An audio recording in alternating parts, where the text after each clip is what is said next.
here, to your left and then your right is the bathrooms if you need to use the bathrooms. Okay. Stand for the Pledge of Allegiance.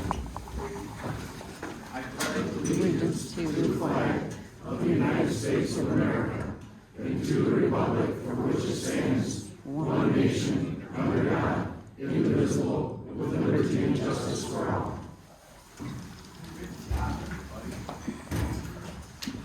All right, correspondence and reports, Grayling Fire Department Chief. Good morning. Good morning. Happy Wednesday. Thank you. For our fire department for last month, we actually were fairly busy last month for December. Usually we tail off a little bit in December. We ended up with 31 calls.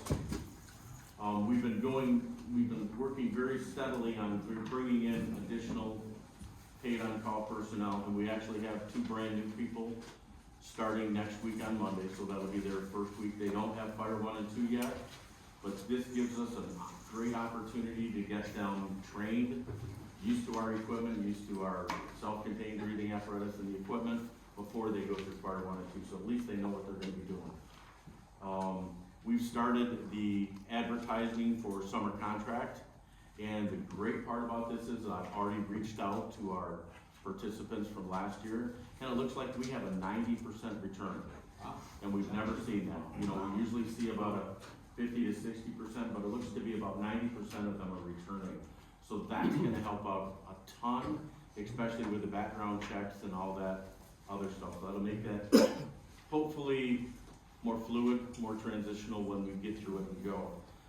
This month for training, we're gonna be working a lot on inside stuff, unfortunately, because of the snow, but we will be working on one of these Saturdays, this is the 25th, we're going out, and we're gonna do ice rescue. We'll figure out which one of our lakes have the best ice. We're gonna do about 4 or 5 hours of ice rescue. We're gonna be working on first aid, CPR, all that type of inside stuff, and then we're also working with building pre-incident planning, so we're bringing in different buildings, going out and touring different buildings in the community, looking at what we're gonna do if they're in different types of fire conditions and that type of stuff. So we're working really well with that. But like I said, we had 31 calls for last month. We had 13 calls in the city, 15 calls in the township. We had 3 mutual aids. Of those, we did have that fire on Northbound River Road, to where the gentleman did receive pretty substantial burns. I did think I looked on Facebook today, and it sounds like he's home, which is really, really good. He was burnt. About 40% of his body was burnt, 15% of his esophagus was burnt, so he had a heck of a long road, and he recovered very, very, very well. So that's what we had. We spent about 6 hours in Roscommon at their fire that they had downtown. Our tower pumped in about 1,000 gallons of water for at least 2 straight hours. So we got to use that, pump a bunch of water with that. Last year, we ended up at 270 calls. This year we ended up at 351 calls. So we've seen about a 20-25% increase. I don't expect that to go down. We have a lot more traffic coming through town. We have a lot more people that are moving up. So I don't really see the numbers going down. The types of calls that we're going on, it isn't any different than we went on in the years past. We're just seeing more of it. It is a little bit different up here. Normally your false alarms, which is residential false alarms, smoke detectors, and that type of stuff are your highest calls, which they are with us. And normally your medical and rescue calls are second, but actually up here our fire calls are actually second. So about 20% of our calls are fire related, whether it's structure fire, brush fire, vehicle fire, or something. So, you know, our trends are a little bit different, but they're pretty much staying the same. We are looking forward to getting our tender starting to put together. I've talked with Scott Patchen from CSI. That's getting into the works. And again, they might not start it until February, March, but once they start it, it's not going to be a long process till it's finished. So once they get on it, it's going to be pretty quick to when it's done. Other than that, unless the board has any questions. Thank you, Chief. Good job, Chief. Have a great day. Building inspectors report. Good morning, everybody. Winter is on us and building, department slowed down. We did 4 permits for $995, and, overall permits I sold this month was 15 for $3,035. From January 24 to January 25, all permits, building, electrical, mechanical, and plumbing and zoning. I sold 396 permits for $116, $116,032. You know how many of them were new construction? All were new construction, but No. how many houses? Yeah. About 16. So, that's good number. It is. And, if the board has any questions for me, I'll entertain questions. Thanks, Bob. Okay, thank you. Okay. Thanks, everybody. Approval of the minutes from December 18th, 2024. I'll make a motion. No. Approval of the minutes from December 18th, 2024. Has everybody had a chance to? I have one correction that needs to be made. I was absent at that meeting, and in item number 12, it says a motion by Smock, supported by Selkoff. So I wasn't here. Yeah, good job. Aside from that, it's,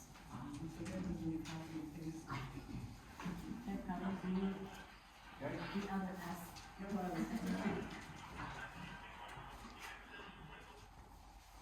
Okay. We have a motion. Do we have a second? I'll second. Any further discussion? All in favor signify by saying aye. Aye. Thank you. Treasurer's report. Everything's running smooth this month, people coming in paying their taxes. And our last CD, we had turned in back in December, so under the general MMIA, you'll see it says from CD and what they transferred over, Okay. so. Any questions for Brenda? Thanks, Brenda.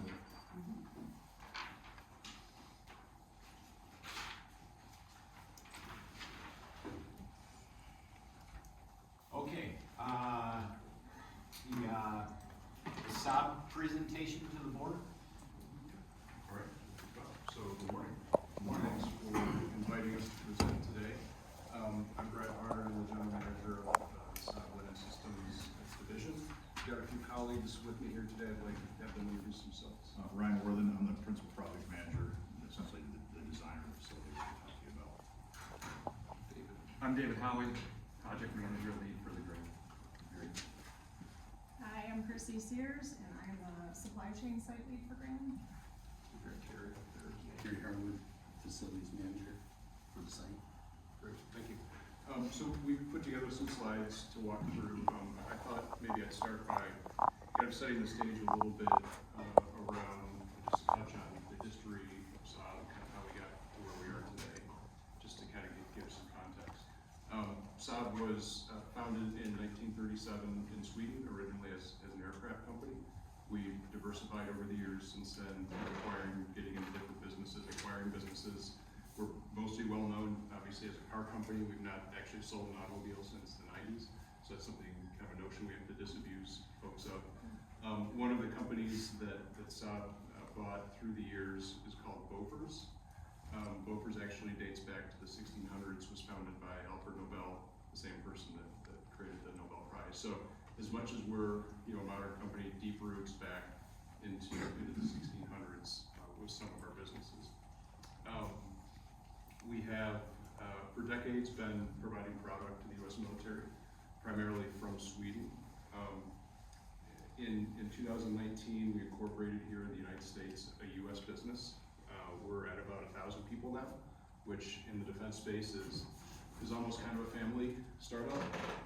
But we're headquartered in Syracuse, New York, and what we've been doing through this process is to try to identify a home for our land systems business. And that's what we're here to talk about today. And I know there's been a fair amount of tension, but I need to recognize this, between the state and the local community, around how this process has gone. This is not a debate that we've engaged in, or we've kind of taken the position of, you know, we're gonna support this process, we're gonna be transparent, we're gonna engage at the local level. We've had a number of information sessions, meetings like this with various local groups, where we continue to learn a lot through this process in terms of what people's concerns and interests are. And I think you'll see kind of through this presentation, where we reflected some of those information needs. So, yeah, we'll get started.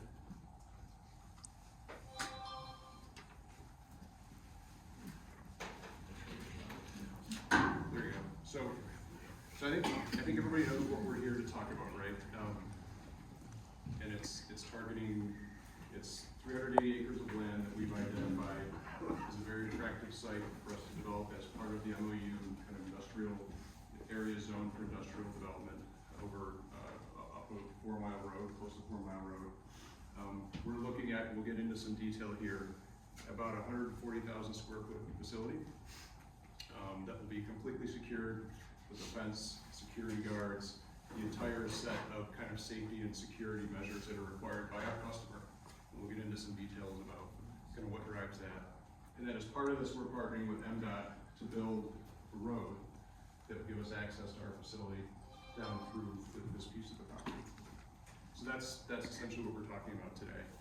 And I meant to touch on up front, as we looked at, you know, we did a national search for kind of where we wanted to locate our land systems kind of headquarters. And we landed here because really for two reasons, two main reasons.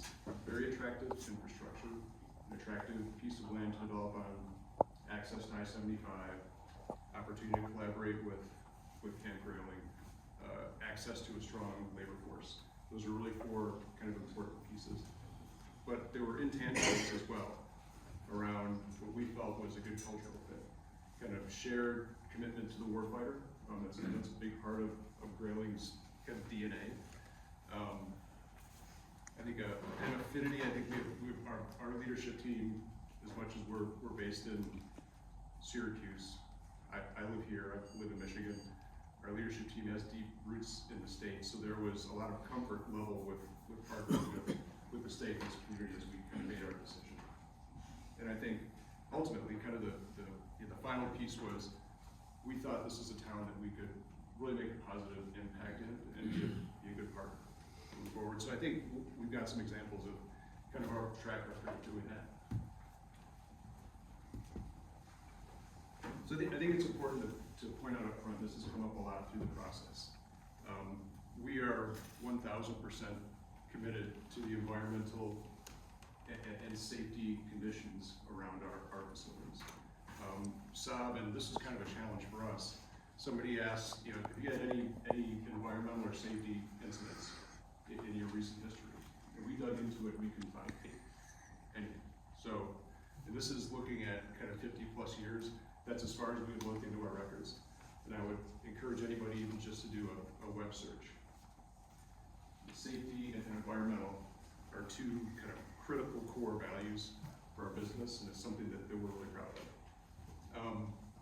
We've supported 3 independent environmental assessments, environmental impact assessments. One by the DNR, one by AECOM, which is commissioned by the township, right, and one by Dr. Bonnie Packer. And all those have come back saying that, you know, our impact on the environment is not going to be negative. There's no negative impact. And those are 3 independent assessments. All of those, I think most of you have those in front of you for the audience. Those are available on our website. I've got the address, and we can post this presentation however you deem it appropriate, so folks can access it.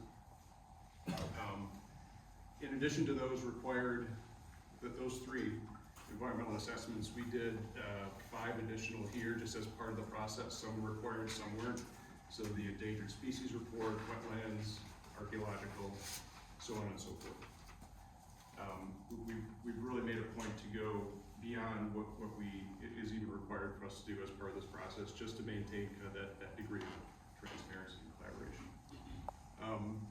One thing that came up last week that we gave some thought to is the notion of establishing test wells around our property and linking them in with the network that exists already. That's something that we built into our plan. I think that makes a ton of sense. We're confident that we're not gonna have any negative impact on the water table, but we're 100% happy to do that just as kind of a confidence building measure.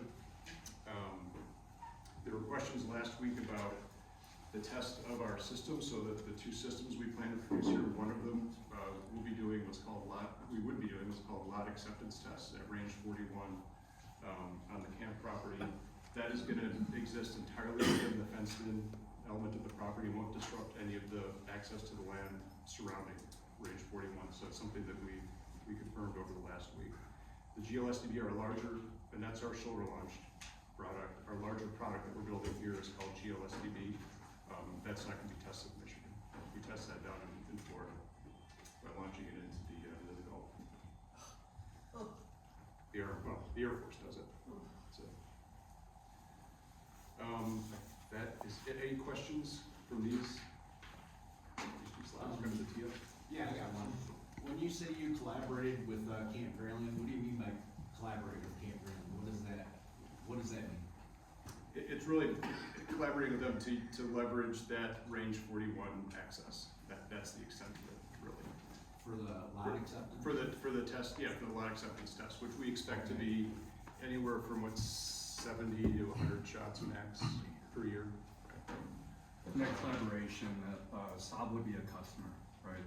Camp Grayling offers the opportunities for private and public organizations to use the land, and then they pay for the use, right? There is a cost reimbursement associated with that. Okay. Not to speak on behalf of Camp Grayling, but Yeah, we pay for that access. anybody that uses the training areas or the ranges have to pay for it, to include the National Guard. Okay. Thank you. All right. Any other questions for?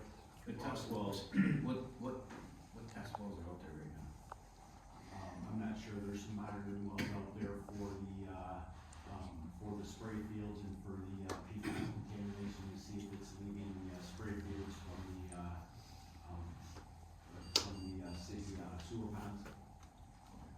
The city sewer ponds are located right across the railroad tracks from the location that the Saab is looking to get approval to purchase.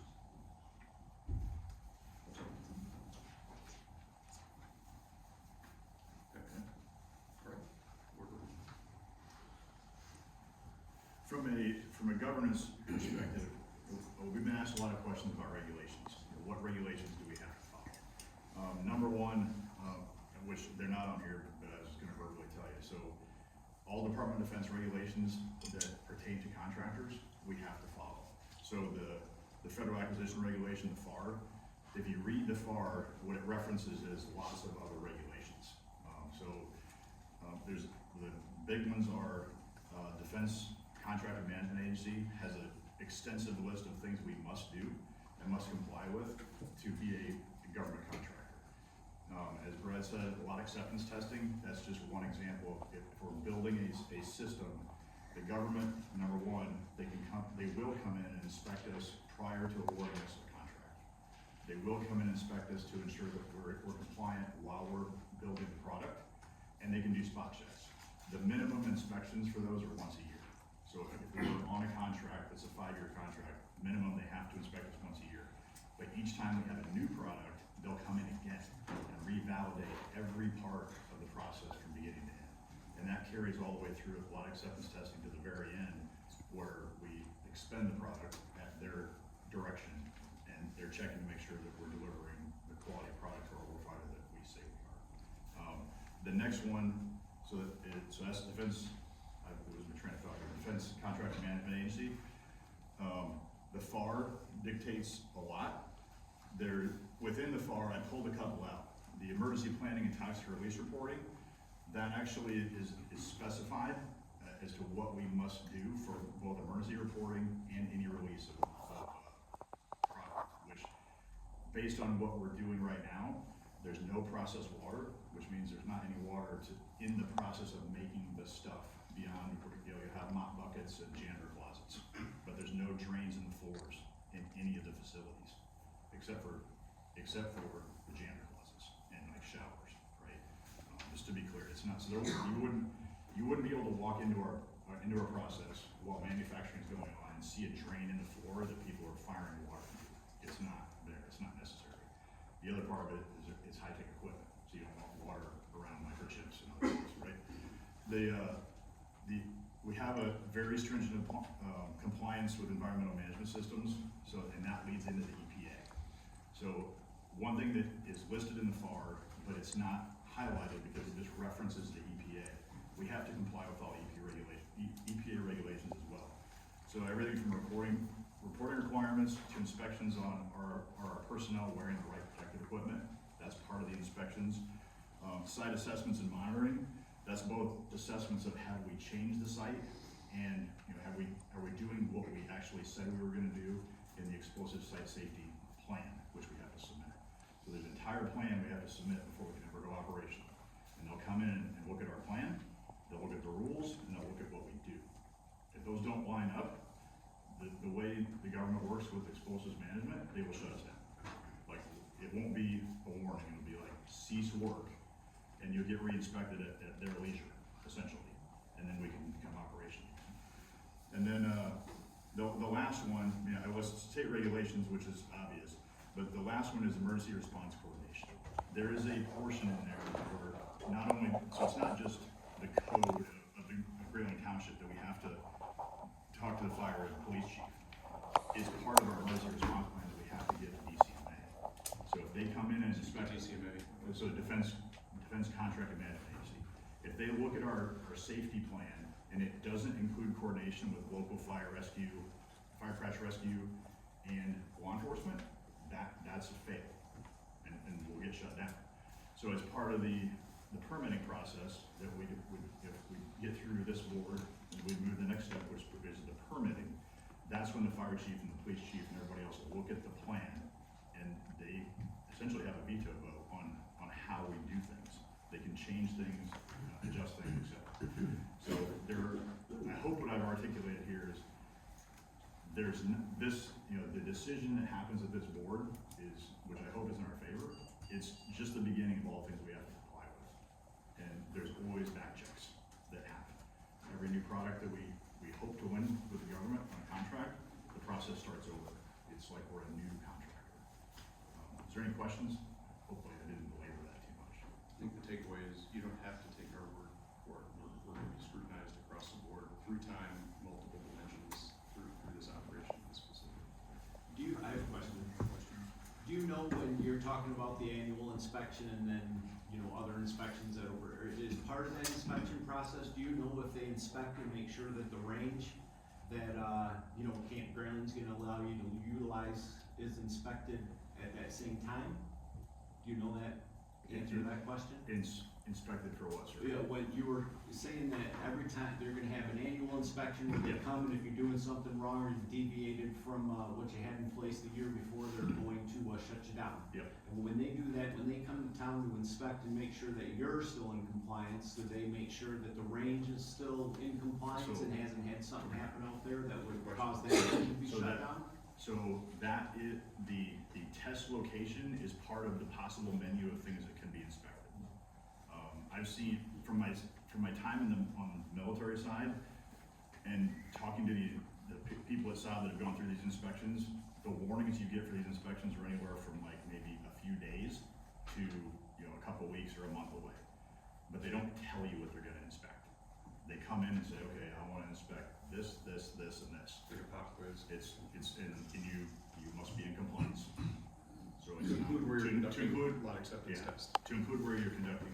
If that's part of their menu at that time, yes, we will have to take them to the range, coordinate through Camp Grayling, and say, here's our range, here's where we do our business. And they'll check surface danger zones, make sure that we're in compliance with that. They'll check that we're in compliance with the bases regulations, that we're not firing more than we say we're gonna fire, and we're firing the products that we said we were gonna fire. I hope I answered the question, sir. Okay, yes, I have one more question. is that so I'm assuming that means that, you have a contract with the Army or the Marines, whoever contracted you, says you need so many, I'm just gonna put numbers out there, cause I don't know. So they say, hey, we need 1,000 AK-4s. Yep. And then are you gonna have them in stock? Two-part question. Are you gonna have them in stock, or you can say, yeah, we have 500, but we need to make 500 more? Or are you just gonna, be like, okay, we'll let you know when we get the 1,000 done, because we don't stock them items unless there's an order for them. The second part of my question is that when they come, whichever contract, whether it's the Army or the Marines, when they come to do lot acceptance, are they the ones that come and do the lot acceptance, or is it you that goes out and fires the munitions and then tell them that it passed? Okay. First question first. In order for us to produce, we have a contract in place already. So to your point, they ordered 1,000 rounds.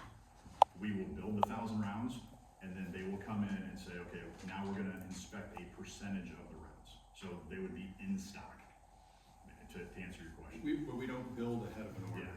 Okay, that was my We don't question, build is those, if you yeah. build ahead of the order, just to, No, hopefully they get sold. No, we don't do that. Thank you.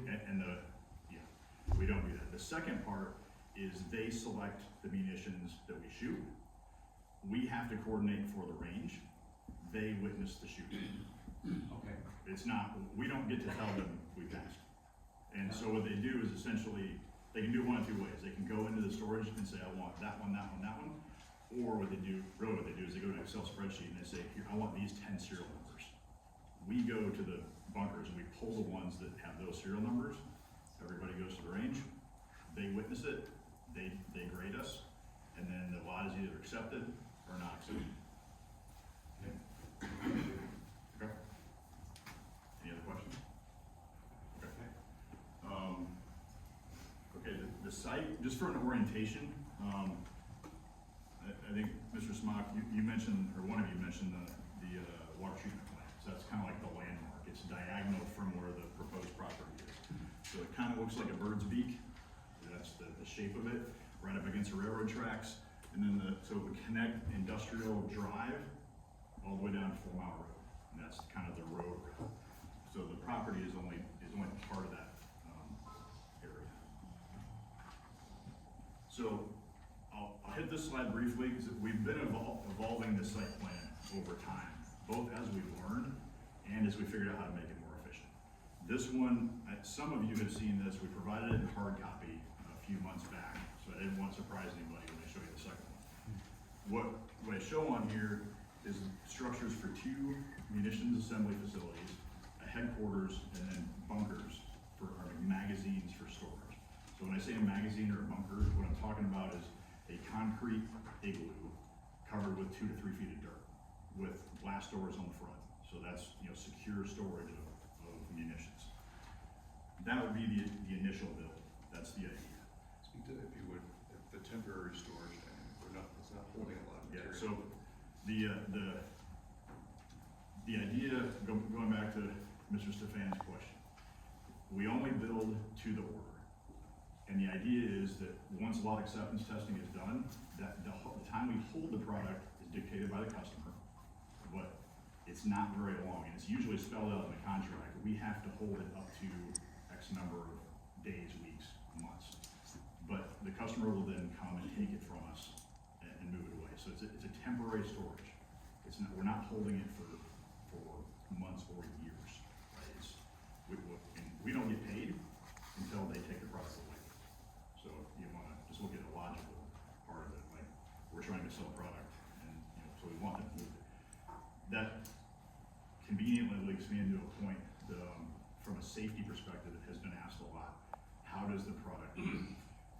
When the customer accepts the product, they will send trucks.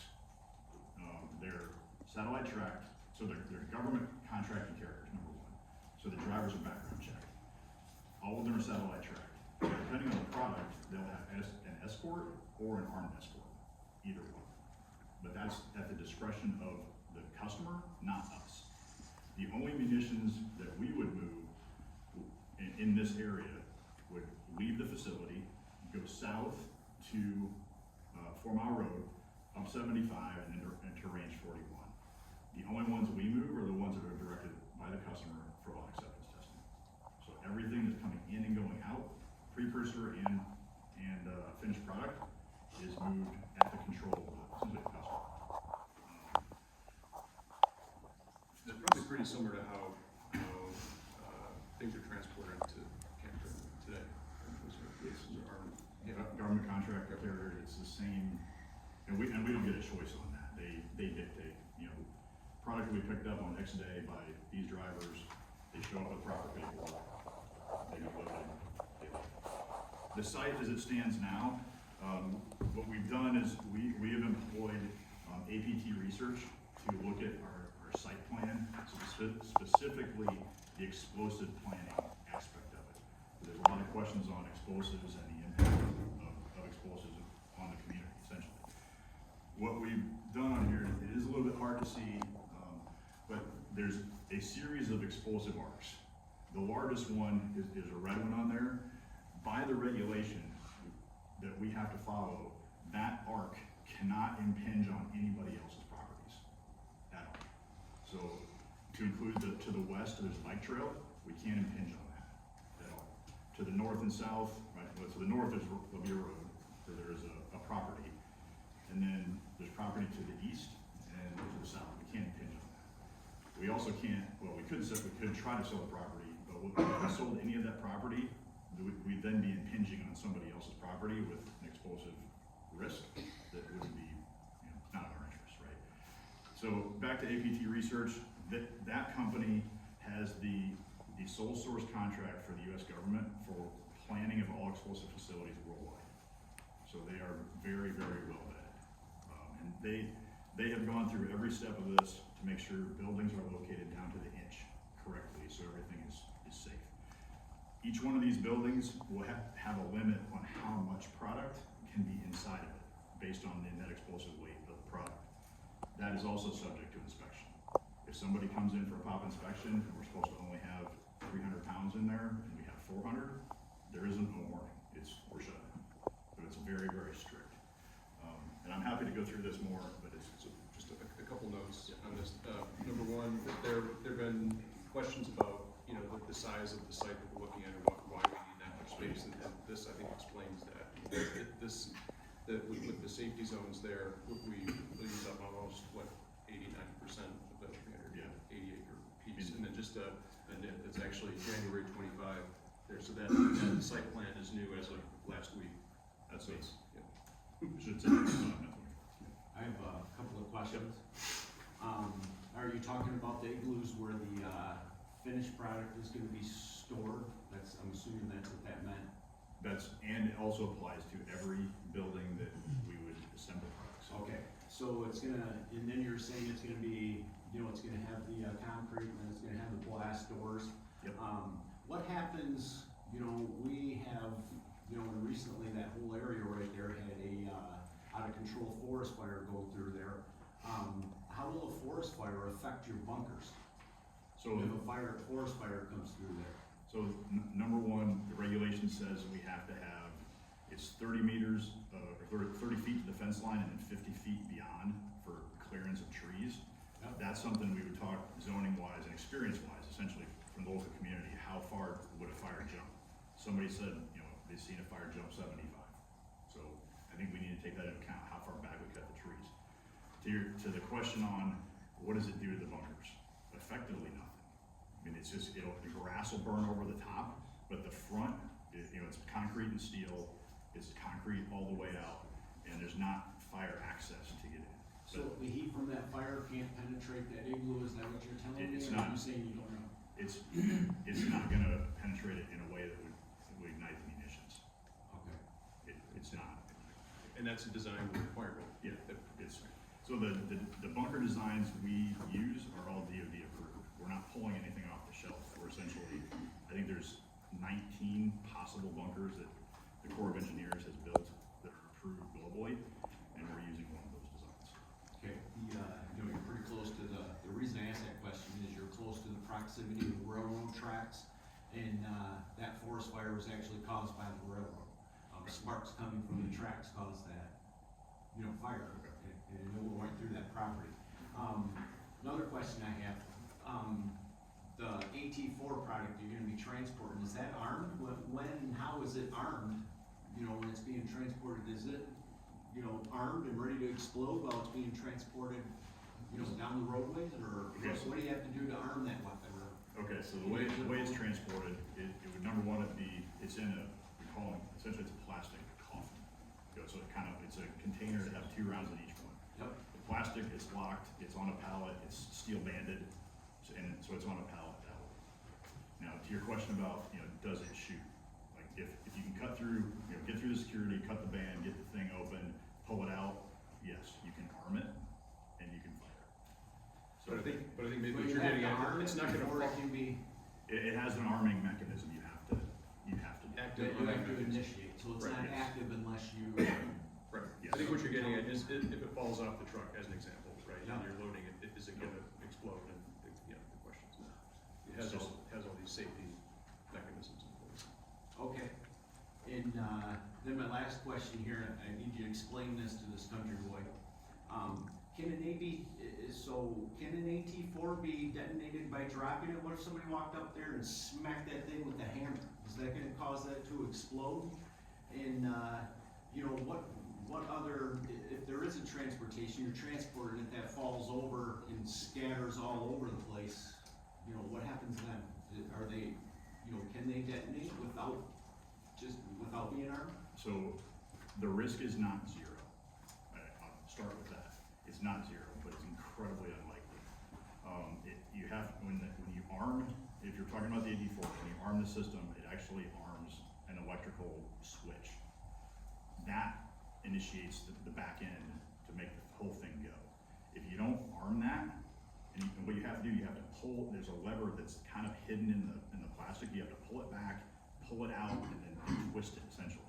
There's a 3-layer movement that has to happen just to arm the system. So if it tumbles out of a truck, it's really, is it possible? Sure. Incredibly likely.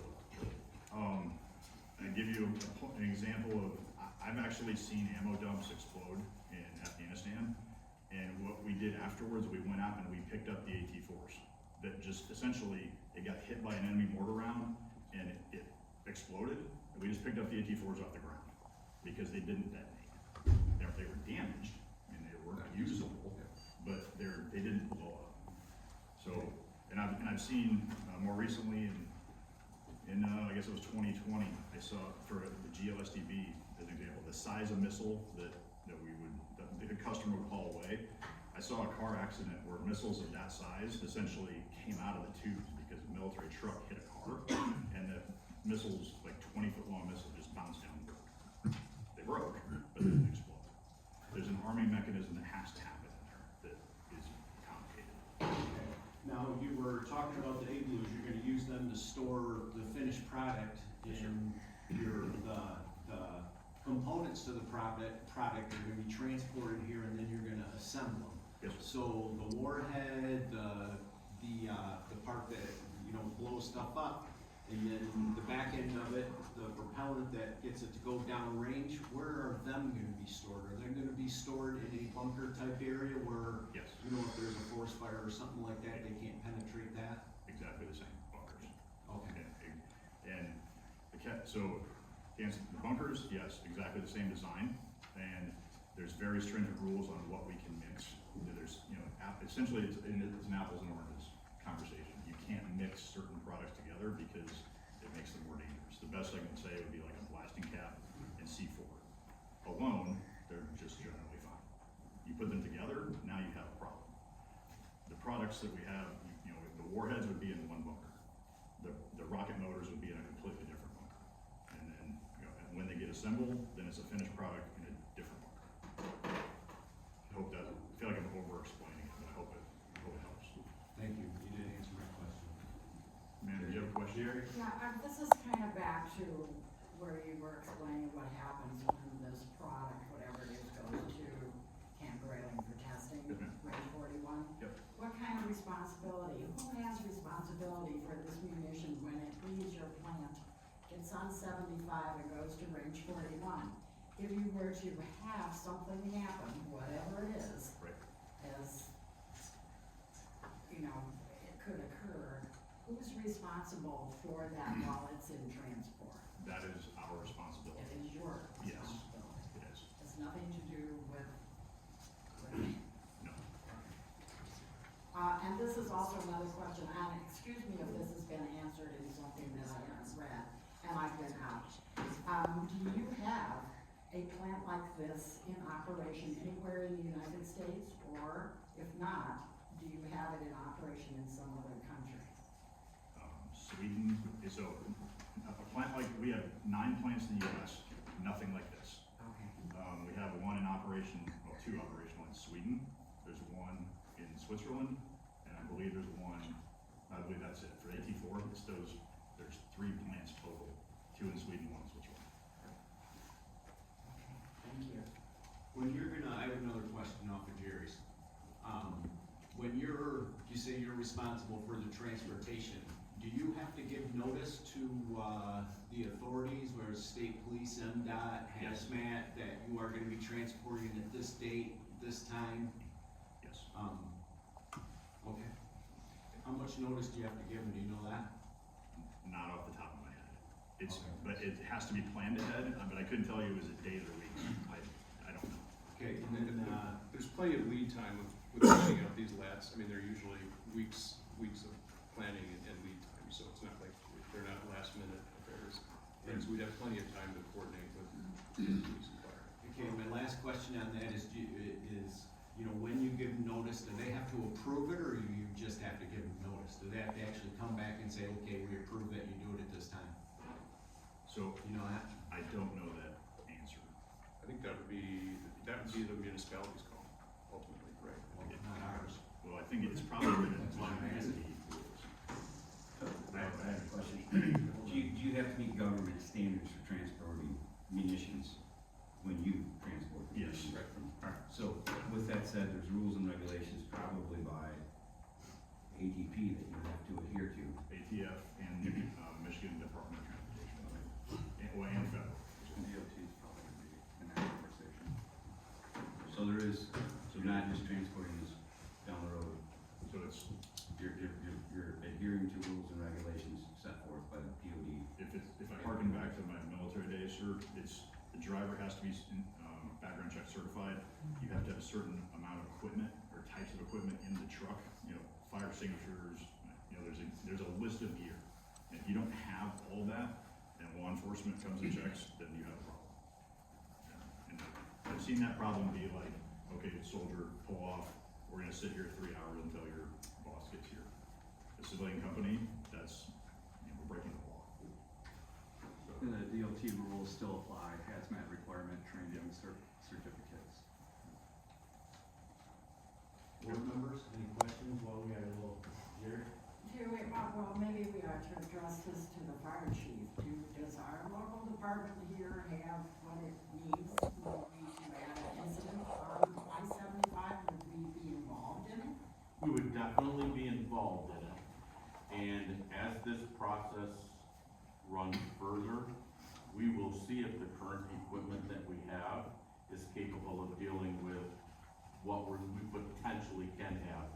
But until we get farther into this process and we can evaluate what they're doing, what they're transporting, the type of container that it's transporting in, that's the thing that we have to figure out.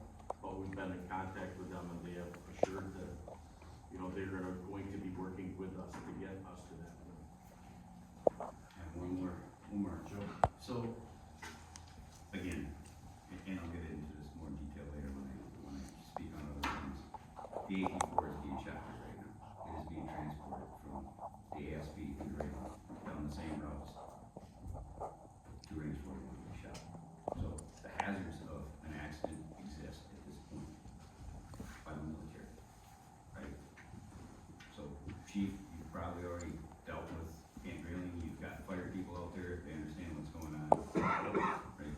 So this may be they already may know what's going on. Chief, have you trained for this situation during the contract training at all? Yes. Yeah, we go to the ASP every year and we do actually 2 drills. Usually a drill with our on-duty staff, and then we bring multiple jurisdictions in, so we'll have Beaver Creek, Frederick, Grayling, South Branch, and some other ones. And then we actually do a full-scale drill. It might not be the AP4 that we're doing the drill with, you know, but it could be something of munitions type of a drill. Equivalent. So we drill at least 2 to 3 times a year on that. Do you invite, the, fire departments from outside Oh, our yeah, county? like I come said, in? Beaver Creek, Frederick, South Branch. No, outside our county. Do you know? No, we haven't yet. We also have law enforcement that's there, so they get pretty much any of the first responders within our county there. Right. So anybody that could The potentially. first ones that you'd call for mutual aid. Correct. That ring out. Yep. Okay. And then the surrounding fire departments would come in and they would be backup for in case They there would was a be structure support. fire or something else that needed to be dealt with, Correct. like we always do. Yes. Okay, thank you. Board? Ma'am, I did want to circle back briefly to the question you asked about where AT4 is produced today, and Ryan is right, it's produced in Sweden, Switzerland, but it just, for clarity, Saab back in the 90s licensed the production of the system to a US company called ATK, and they produced it in the US, I'm not sure where, for about 5 years. So it has been produced here in the US, ATK is in Utah and Minnesota, I'm not sure where they made this, but just to be clear, and, you know, comprehensively answer. You rattled off Sweden, Switzerland, United States. How many countries is Saab established in? So Do we you know have, that? Do you know that? yeah, so we have, there are 4 what we call operational countries. These are countries that are essentially independent profit and loss centers. It's the United States, the UK, Germany, and Australia. Those are kind of our partner, what we call OPCs, operating countries. We as Saab Group sells into, you know, dozens of different countries and has kind of sales operations and storefronts in, you know, dozens of countries. But those are the five main countries that we operate out of. Sweden plus those 4. Thank you. Board? Thank you. Thanks, sir. Just just from a design perspective, this would be an example of the administrative building that you would see if, you know, if we were to build it. Essentially a 30,000 square foot administrative office building with a warehouse and non-explosive warehouse attached to the back of it. It would operate just like any other facility. Inside the fence, this would be the part that would essentially be outside the fence. Everything else is inside a secure fence that's built to DOD standards. You want to talk about the rubber? To Brad's point, from a safety perspective, there's going to be in all the manufacturing areas, there's ESD, which it's going to escape me right now. Essentially, it's shockproof flooring. So if you think about static electricity, that potentially could cause problems. What you do is you put a electrostatic limiter on the floor so it doesn't cause any risk, and then the employees wear boots, ankle straps, and wrist straps to essentially kill or stop all the static electricity. So that, you know, there's lots of different safeguards that have to happen. But the reality of these products is they're all enclosed, like each piece is sealed up on its own, and we just attach them together. That's why we call it assembly. We're not making the pieces, we're just looking. And there's a subfloor beneath the concrete as well, which is Oh, an extra layer of protection. Okay, sorry, I'm not reading minds. So in the assembly area, so it's concrete floor, right? Underneath that, there's gonna be another barrier, rubberized, plastic, I don't know what the material is, but essentially it's to keep moisture from coming up and keep other things from going down, right? That's the idea. If you think about a concrete enclosed area, a dirt covered bunker, right? If you don't have rubber over the top or some kind of plastic, you're gonna get moisture rushing in from the top through the concrete, and you're gonna create moisture problems. The same thing happens on the bottom. So essentially that's one more layer. Now the bunkers, if something were to happen internally, they're designed to take a blast and collapse in on themselves. So you're not gonna get, like, on the movies where you see like this giant, explosion, what you're gonna get is like a bang, and the bunker's gonna collapse. That's the idea, so it contains it. From a schedule perspective, we're here today with the township. If we're approved today, the process ahead, that site plan approval would be the next step. And that's where fire, law enforcement, crash rescue, they all get to vote. The township also sees the plans as they sit, and that packet is complete right now, and it's ready to be viewed. We also start simultaneously the DCMA, Defense Contract Management Agency, and an ATF approval. Both agencies have to approve this. So, and the reason I say ATF, I'll try to be brief on this, what I say. So the ATF will not inspect us or touch us, essentially, if we're on a government contract. But if we're not, say we have a break in government contract, then we're under full inspection rights by the ATF. That said, the ATF must inspect and approve our site, and we are getting ATF federal firearms license and federal explosive licenses for the specific purpose of being able to background check all of our employees, which we don't have to do if we're under government contract, but we will. It's in our best interest in practice. Building permits, that's the municipality, and the construction, hopefully from March until July of next year, phased building delivery over about a 12 to 18 month period, and that's the build time. And then hopefully we're operational in the first quarter of 26. So, say first quarter of like March 30th to 26, depending on how fast we build buildings. Questions from the board? Thanks, Lacey. Yeah, I'll take this. Yeah, so, there were, last week at the CCDP board meeting, a lot of really good questions around the incentives package that was offered up by the state. So I wanted to share with the board everything that we know, everything that we've seen.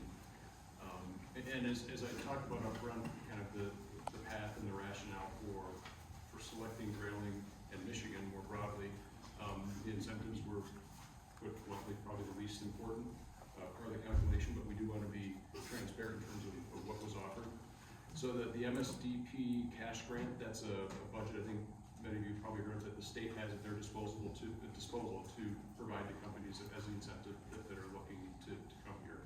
That's kind of what drove the timeline that I would admit is suboptimal in terms of the state having to announce this, that their award of this $3.5 billion grant ahead of all the approvals that we still realized we had to go through. So that's kind of what got kind of messed up that timeline. So that $3.5 million is fairly straightforward. There are a collection of tax exemptions and abatements. The CESA is a tax on capital material. That's a state level tax. The mill state education tax, obviously another state tax. You can read about the details of what's behind those taxes and the abatements there. I want to point out that the PA 198 property tax abatement, which is local, the number there, which is actually the single biggest number in the incentive package, was reflected as a ceiling, the most that we could get out of our partnership with the community, depending on how that negotiation goes. And I know that the township hasn't notionally accepted any tax abatements, and that's a discussion that we need to have going forward. I think our commitment has been, we want to make sure we continue to support fire, police, and all the other things that are required to support an operation of ours here in town. So I think I would almost, take that $5 million out of that equation, because that's something that we still need to walk through, would still need to walk through as a next step with the township. And I think it's also important to point out that each of these is tied to each of these incentive awards, and this is kind of a long term. This is anywhere from 12 to 15 years, is tied to milestones that we hit based on jobs created and capital expenditures invested. So $75 million investment in facilities, and I think the agreement was 69 jobs. We've been saying 70, it's just a more round number. We do think 70 is kind of the floor to where we'll end up here. We think this is ultimately going to be probably a 200+ person operation. So any questions on the tax piece of it? I'm sorry, yeah, the tax incentive piece. Okay, thank you. So local impact, and we really wanted to drill down into this because this is another good discussion from last week where we want to look at this impact from as many perspectives as possible. The focus has been on the job creation piece, and that's important, and we'll drill into what that means. But we also wanted to highlight the value of the construction project, which would notionally take place over the next, probably 14 months or so. This is about 375,000 man hours of work, and kind of bar napkin math, that's about 160, 180 jobs for a little over a year, construction jobs, skilled labor type roles. So there's a lot of upfront value in this. There's a lot of back-end sustained value from a full-time employee standpoint as well.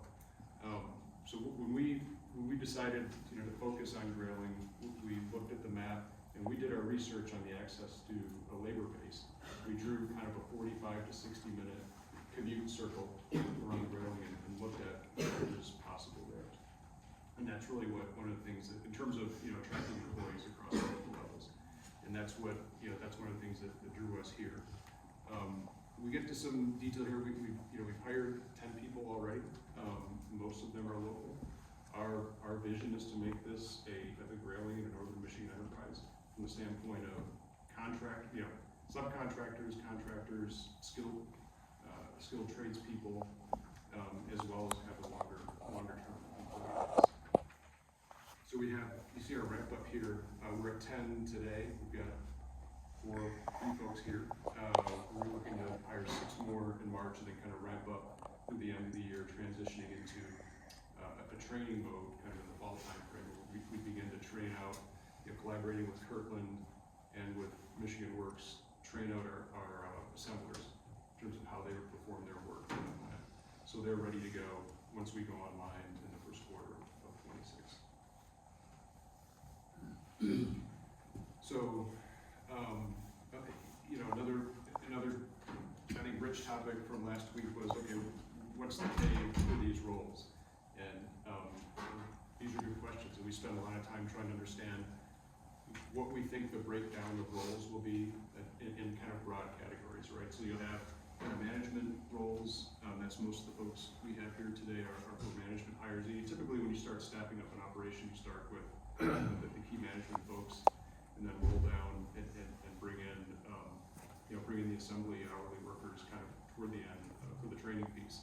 But we think that the breakdown here, and we've got some, I don't want to get into the detail, but we show the different pay bands for the different levels within these 3 broad categories. And I think as an average here for professional, a manager, you're looking at about $163,000 a year salary. Technical supervisor type around an average of 110, and touch labor has a range from 23 an hour up to 31, almost 32, with an average being around 25. So we want to give people a sense for, not just the number of jobs, but the value of these roles, and what that converts to from a kind of a wage impact on the local economy, right? So in the case of 70 employees, that's about $6 million, $5 to $6 million injected directly into the local regional economy. We scale up to 200 people, you're up to 15 million plus. So we hope this is, provides some more tangible examples of, what's there, what's in the art of the possible from an employment and a value and wealth generation standpoint. And just one caveat there, if I could, Greg. Yeah. Just to be clear, the jobs that were listed on the first slide, those were jobs that are posted by Saab today. So if you look and said, general professional or technical type person, I pulled those right off the website with those pay bands. So that can be found online by anybody. Questions from the board? Thank you. So the questions were asked several times through several venues about what are the requirements for employment. As we've heard that question over and over. So from a Saab perspective, just to be an employee at Saab, we have to comply with essentially the rules of a government contractor. So it's kind of close to being a service member, but not quite. Your analysis, criminal background check, reference check to include educational reference check to make sure that you have the degree you said you had. And then an employment education verification. So it's fairly short, but it includes a year analysis and criminal background check. ATF perspective, that's a little more stringent. The ATF requires that anybody that supervises people that handle explosives or anybody that touches explosives, so, touch labor, either making them, transporting them, storing them, etc. They have to go through fingerprints, photographs, and essentially a questionnaire. You can look at it online, a urinalysis just like Saab's, but we're not gonna get to use one for the other, it's two separate tests. Criminal conviction record, which really focuses on felonies, domestic violence, gun violence, and mental competency. So if you had a mental competency adjudication in either, essentially in a court of law, then that pays.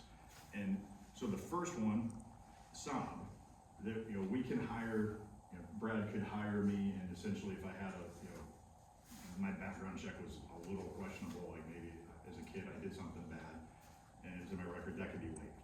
The ATF is not waivable, and we don't get a vote in the process.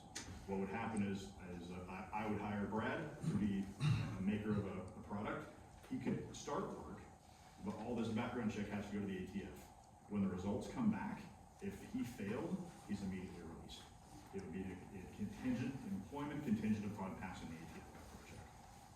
So I hope it that was. And that goes for assemblers, anybody Anybody that touching. touches or supervises.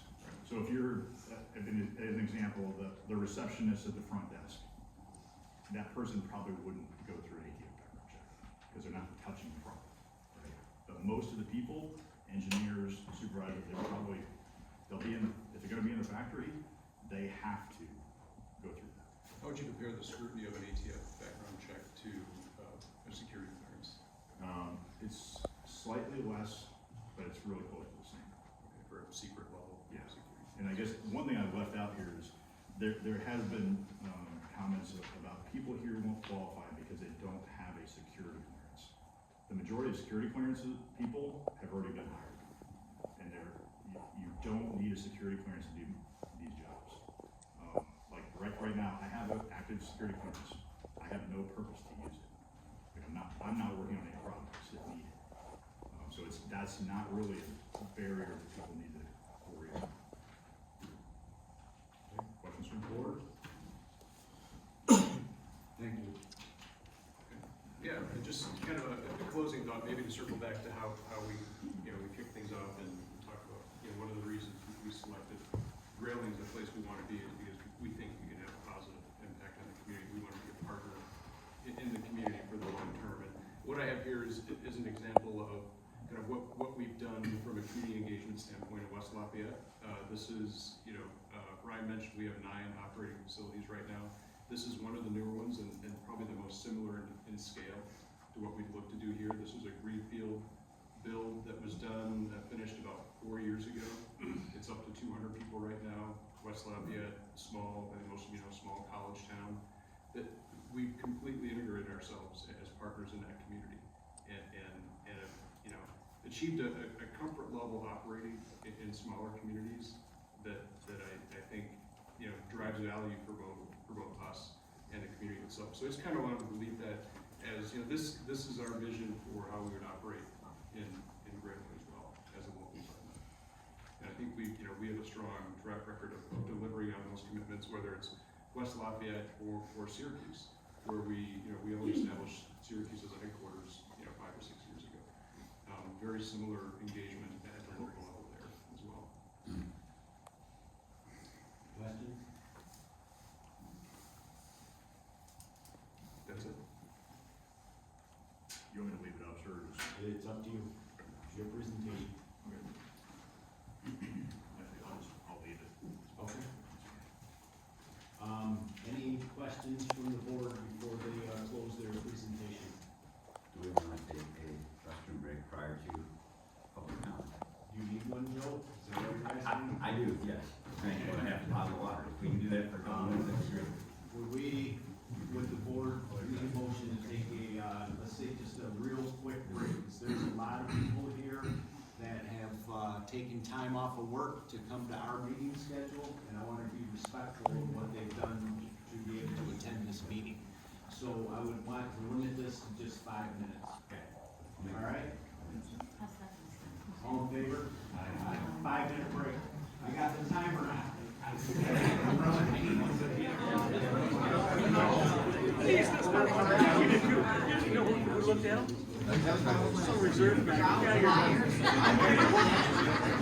Hey, meeting's called back to order. Meeting's called back to order. Can everybody hear me? Yep. We're coming to the public comment. Here's the rules for the public comment. Any person shall be permitted to address the meeting of the board, which is required to be open to the public under the provisions of the Michigan Open Meetings Act.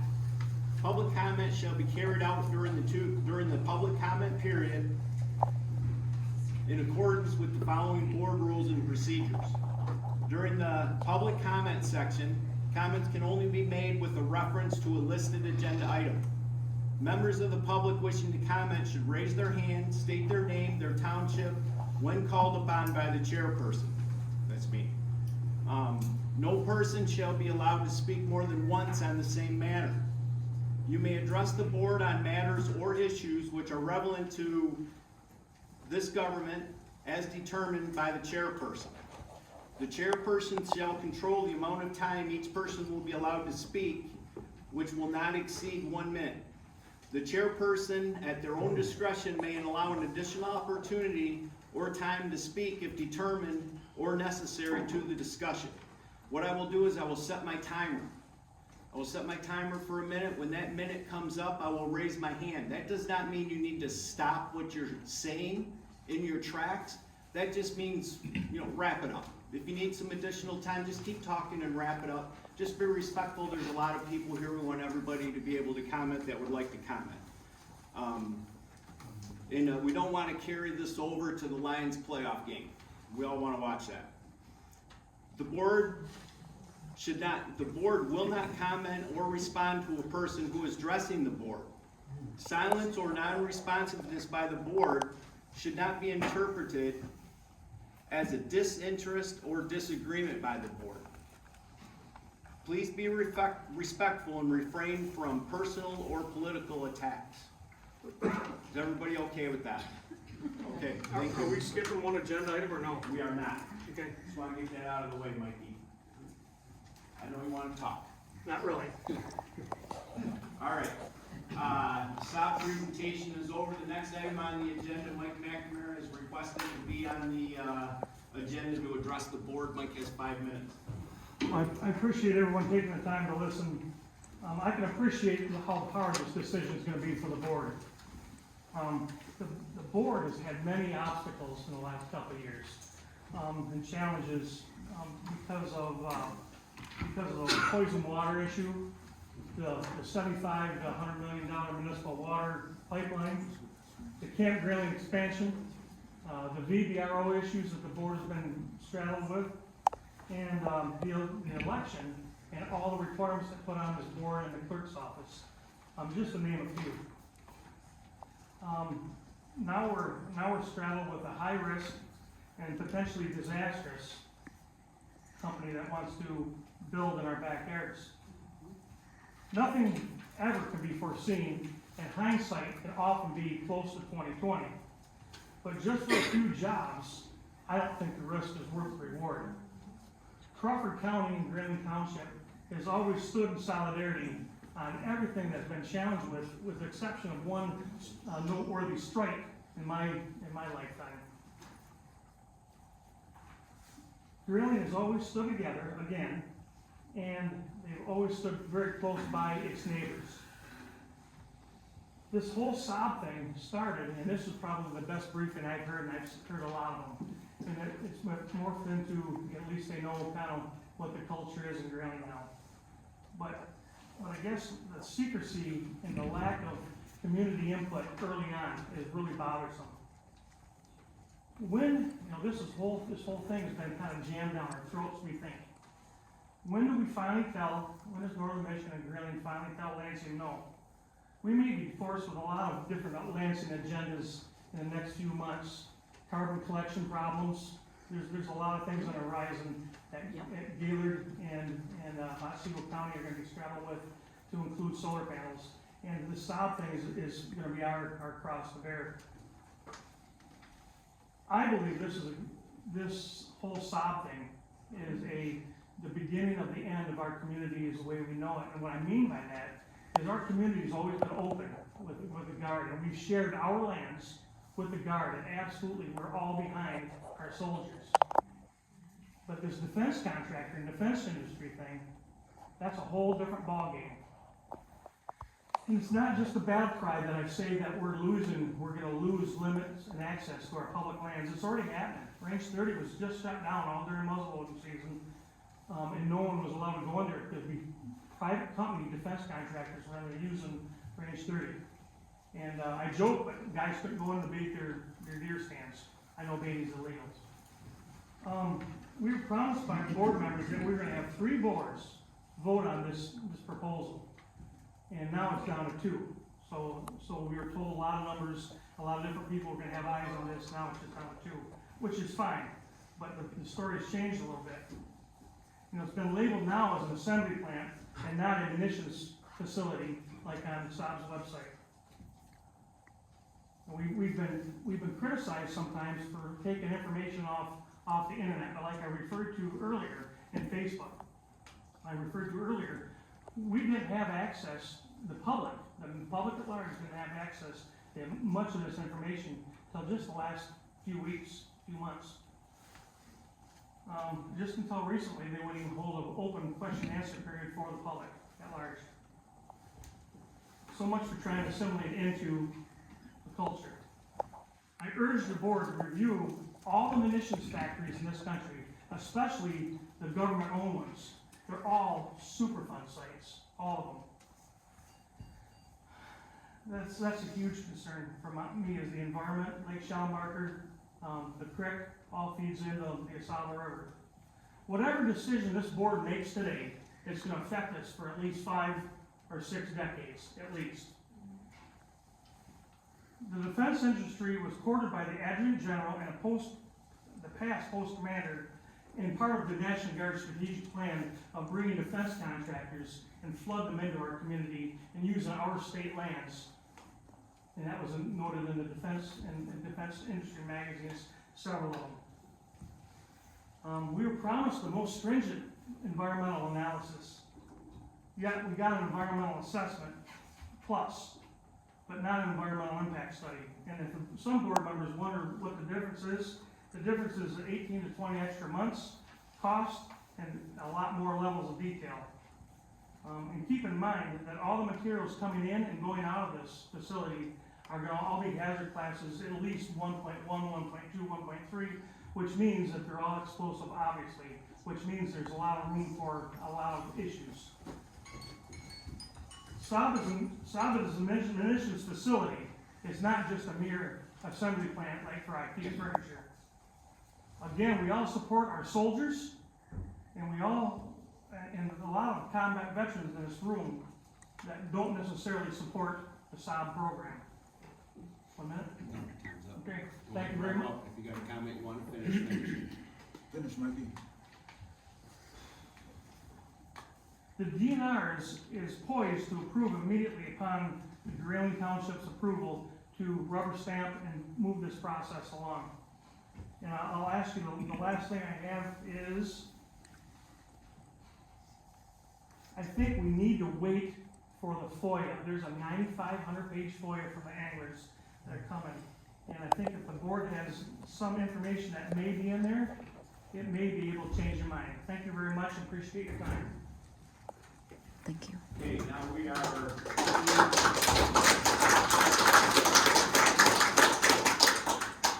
opening public comment. Yes, ma'am. Yes, my name is Kathy Armstrong. I am from Grayling, the city of Grayling. Knowing that Saab, first off, is not an America First company, they're a foreign company. I don't care how much they say they're in America. They're a foreign company. They don't belong here.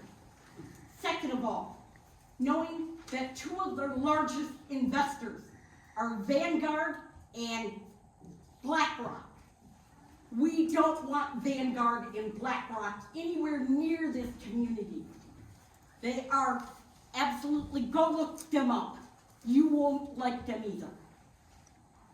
Also, knowing that the government is behind this, well, let me see. Our government killed John F. Kennedy. Our government did 9/11. Our government gave us COVID. Our government gave us PFAS here. Thank you.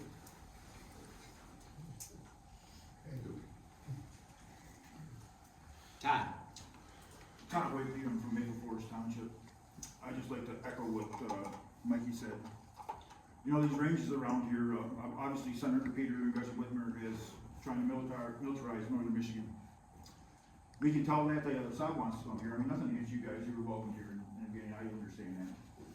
But these ranges around here, range 30 over here off north down, range 13 over here off Beaver Road, range 40 over my area.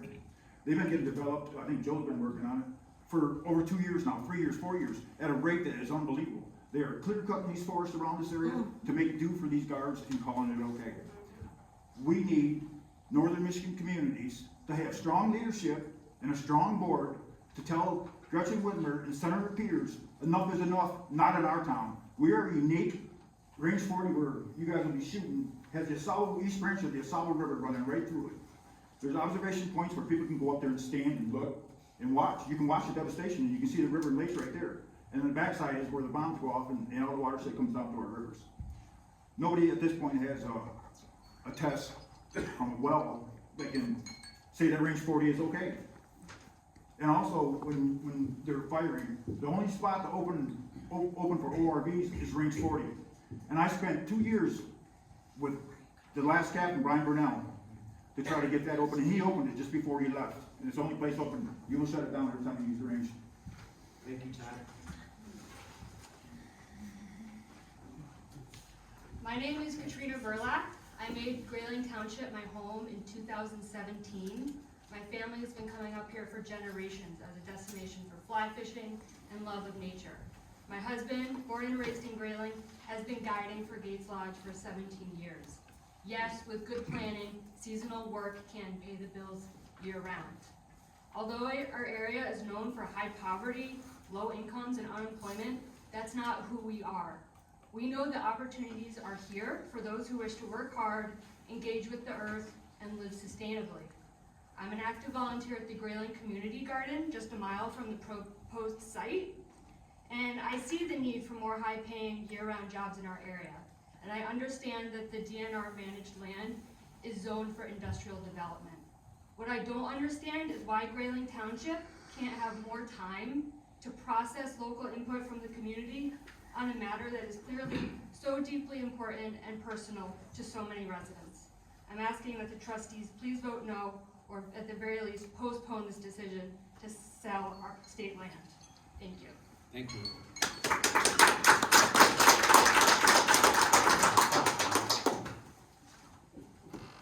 Yes. Good morning. Thank you all for being here. Name, please. My name is Al Haxton. Al Axton? Yes, Al Haxton. I hope that isn't deducted from my minute. It's not. I haven't It'll started be it okay, yet. I'm not. I haven't started it yet. I usually wait a few seconds. My wonderful spouse Joyce and I moved here about 9 or 10 years ago. And we moved here after coming up weekends for about 30 years to fly fish and hike and enjoy the nature of Grayling and the areas around it. We're very happy to live here, believe me, we love it. We have one thing that comes back in my mind. After we moved here, there was a big meeting at the high school, at the Grayling High School. It was about the fish farm, the old Grayling fish hatchery, and it was about the fish farm. And he was going to have all these fish, and they were going to generate all this, fish poop, and all these chemicals that he was using to enhance them so he could sell them fast. And people were concerned that if it ever got into the river, what would happen? And they had a lot of people there, people from the DNR, Oh, boy. No, wrap up your statement. People from the DNR, and they were discussing all these issues. And they had some person from the DNR say, look, here's the issue. It isn't if this is going to happen, it's when it's going to happen. And it would destroy the Saab River all the way down.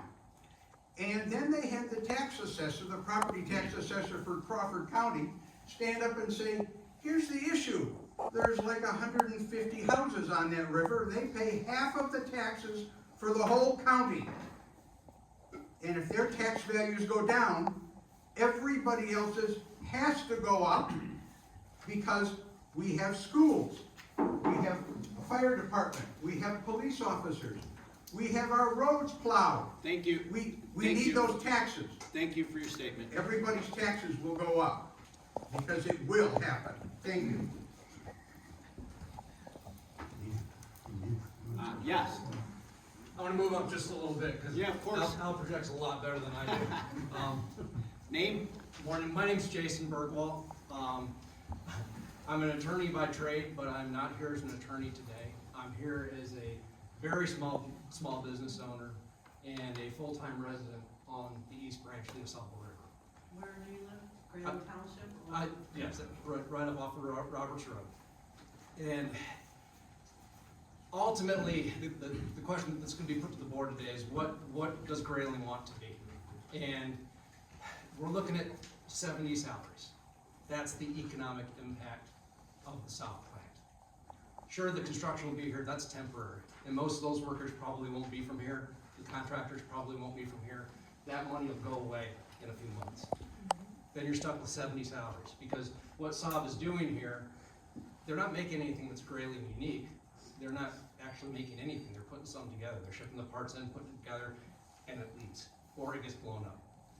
And the 70 salaries is the extent of the economic impact.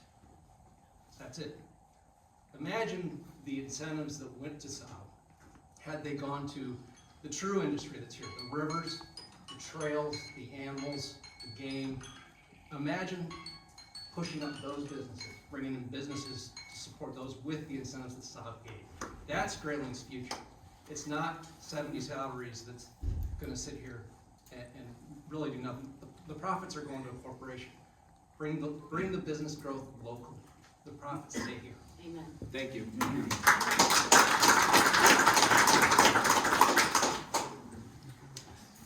Elizabeth Zucker, Grayling Township. I'm sorry, I missed your name. Elizabeth Okay. Zucker with a Z. UK, not OO. I've been accused of that. Okay. Just one thing, those 70 salaries are 70 salaries, but those 70 salaries bring in 70 families. And I'm not saying I'm for or against this, I'm still up in the air. But those 70 salaries bring in 70 families, that's 70 housing. That's people that go out to restaurants, that's people that use our local facilities, that go to our schools. It's expansive, it's not just one thing. But the other thing I would encourage that several people have already said is, can't we defer this to get more information? That's it. Thank you. Yes. I'm Wayne Copa, I live in Grayling Township, KOPPA. My last 2 years of service, I was in the Republic of Latvia, and we got there before the Russian army pulled out. When the Russian army pulled out, they wrote on the side of the buildings where they were stationed, "We'll be back." And they've been trying to get back ever since. They're trying to do that in the Ukraine right now. But I'm telling you, the Russian army doesn't like the AT-4, because a lone infantry person can be 3 football fields away and stop them from coming back. That's why 35 countries use that system. And if we're going to train our U.S. Army and our Marines with that system, I think if we can safely do it, we should do it here and bring some economy to Grayling. We used to be known worldwide for the place that you had bows made and arrows made. And I think this is an industry that we don't have that could be noteworthy to everybody out there. Thank And you, I ask the board to vote for this. thank you. Yes. My name is Linda Damer. I am a resident of Albert Township, but I'm here today representing the Northeast Michigan Council of Governments. I would just like to bring to the board's attention, I don't know if the resolution that was adopted and passed at our previous meeting was provided to all board members. Our ask is that the board support the sale of the MOU property to Saab.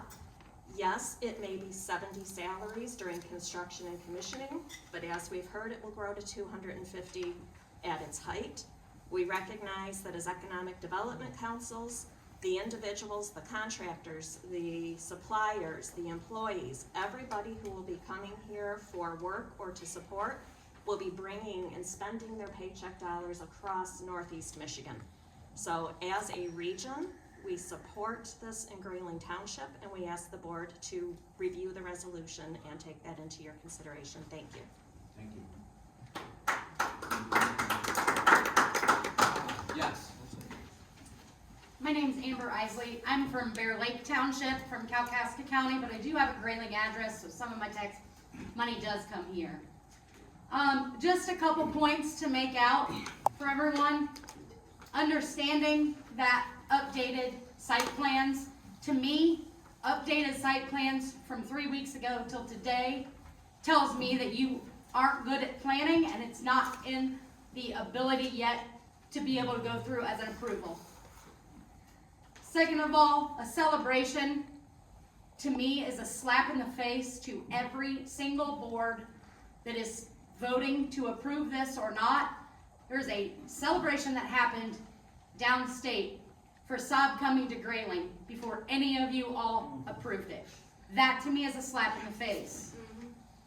The last point I have to make is, it's still up on the screen, brought to West Lafayette. I'm a recent transfer from Indiana. We moved up to the Grayling area. My husband's family's been here since 1965. Grayling's population around 55 to 6,000. West Lafayette, 44,000. West Lafayette is not a small town. They do not have our same ideas here in northern Michigan. I am proud to have transferred from Indiana to Michigan. Best decision I've ever made. One last thing, a lot of people don't feel like standing up, and it was done at the last meeting, and I think it's a very effective way. There's over 400 signatures on a petition currently, but anyone in the facility today to show that we want a no vote to Saab, please raise your hand. Definitely. That speaks volumes, people. Thank you.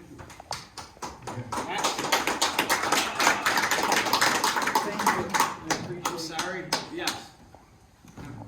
My name is Emily Parrish. I'm from Grayling Township. I moved up here full time about 2 years ago. Been coming here my whole childhood. We had a place off 4 Mountains to find. We rode the trails everywhere by ourselves when we were 9 years old. We did everything in the woods by ourselves. And nowadays you can't do that. You can't go out here alone. You don't know who's in the woods hiding. You don't know who's out here in Range 40. You don't know who's out here in Stefan Bridge Road. Why can't you fix Stefan? Same road. I'm not a local. But my thing is DOT is willing to pay, or MDOT is willing to pay for a road all the way to Saab, but they're not willing to fix Stefan Bridge Road? Stefan. Same thing. Stefan. My other part is our community is naturally structured to cater to the outdoor enthusiast. Bows were made here for the outdoor enthusiast, not for the military.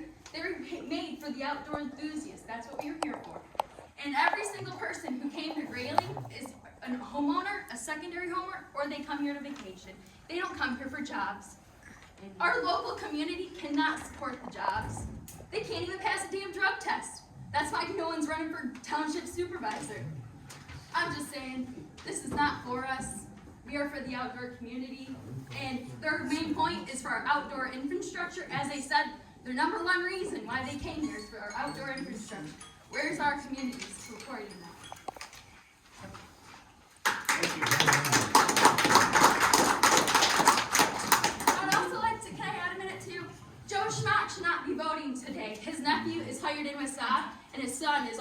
contractor, he's a contractor, he should not be voting today. Thank you.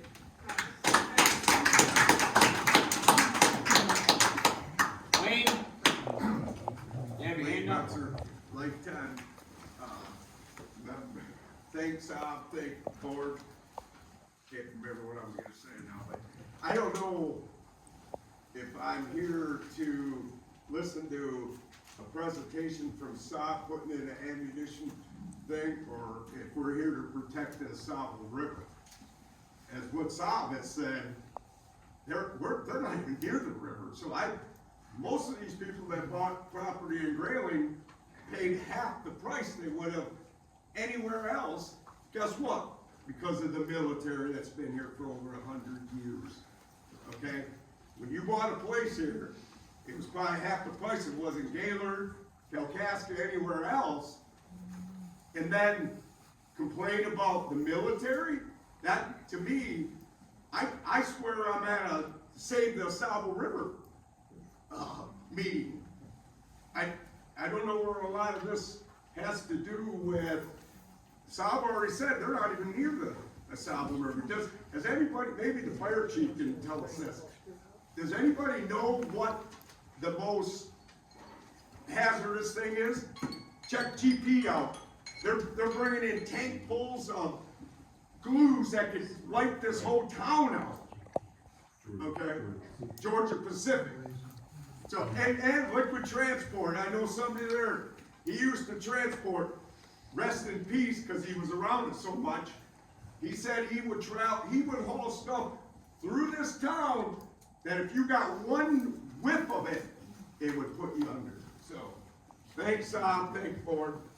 Thank everybody for coming. Thank you, Wayne.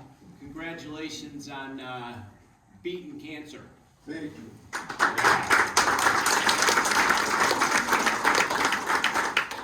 Yes. Good morning and thank you. William Happy, Grayling Township. I was on the fence whether I would come here to speak today or not, but I have pending matters with the board in regards to the municipal water main. I speak right now not to encourage to approve or deny this motion, but I speak to reinforce the fact that the bridge of trust has unintentionally been broken between the members of the communities of Northern Michigan and our local leadership and the business that we wish to partner with for future development. Trust is very important to a relationship, perhaps the most important. I speak because it's important to communicate for future situations that will definitely occur with the MOU. We have more land out there. We don't have a lot, and they're taking a lot, but that's another topic for someone else to figure out. Time heals. We've been going through a 6-month process in regards to the water main, and we finally came to an agreement in your office the other day that I hope gets resolved by the board in this very meeting. With that in mind, I sincerely believe that all parties involved should take a step back. A step back for the good of the community, so that if we may have a future relationship in a positive manner with Saab and with our leaders, I think you guys do a great job. Thank you. You're up against the wall. That's the first step that needs to happen, and we need to communicate together. It must come from the board. It must come from Saab. Thank you again for all that you're doing. You're welcome. Thank you, Bill. Yes. Yeah, hi, thanks, Lacy. Oh, sorry. There's 2 people in a row, but go ahead.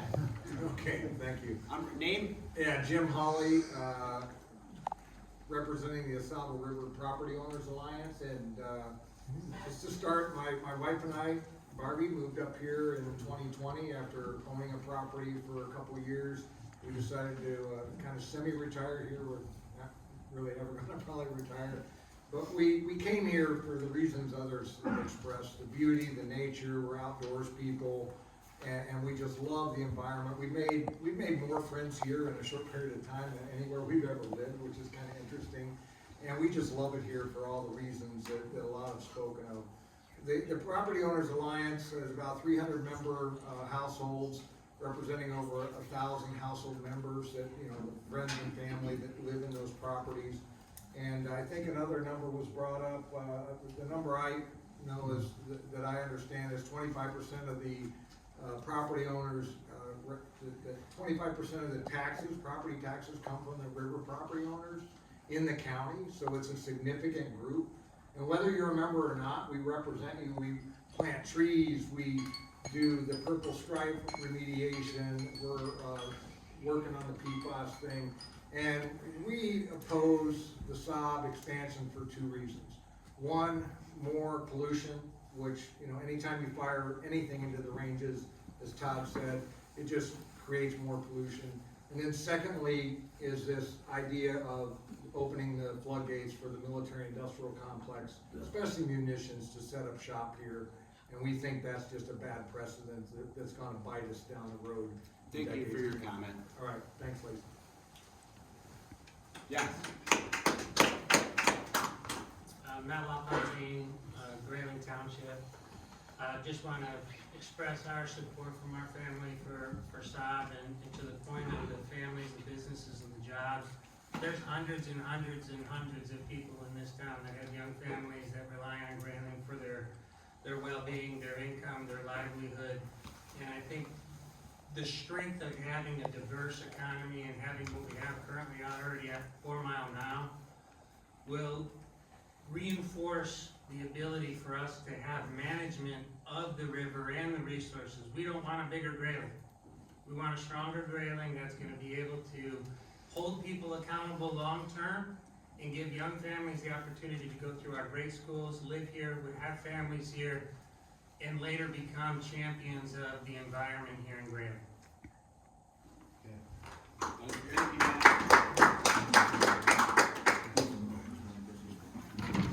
Yes, behind you, Jim, sorry. Next, all right, yes, ma'am. Yes, ma'am. Hi, Karen Sebastian. My husband and I have been residents of Grayling since 2015.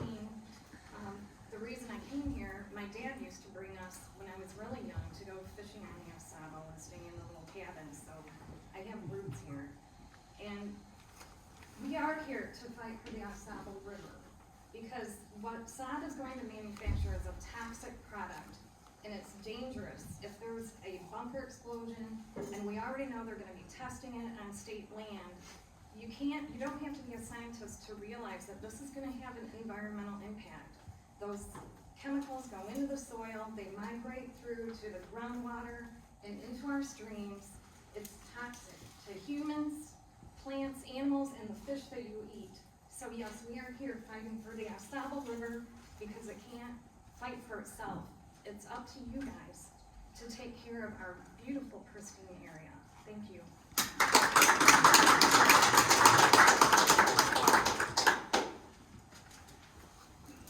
Thank you.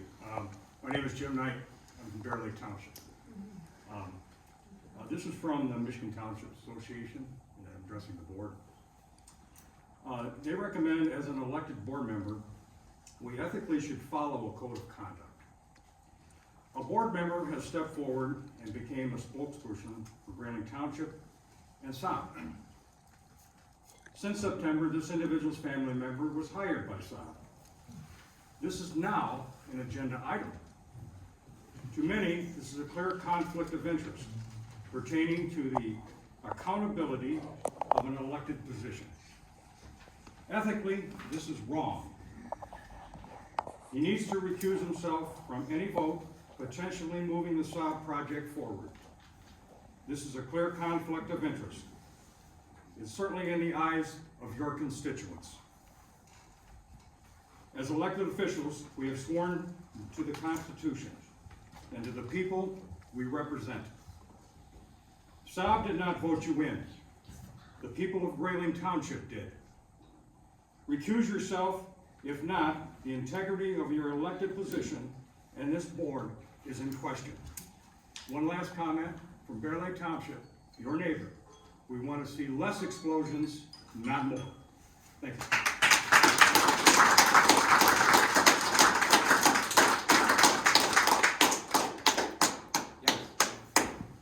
Dave Ogle from Grayling Township. I've been coming up to this area when I was born my entire life, and I moved up here in 1985, and I consider this my home.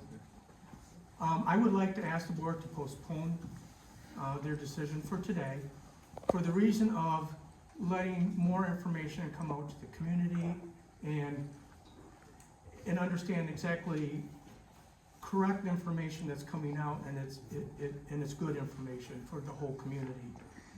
I will say, I do support expansion for Saab to come in.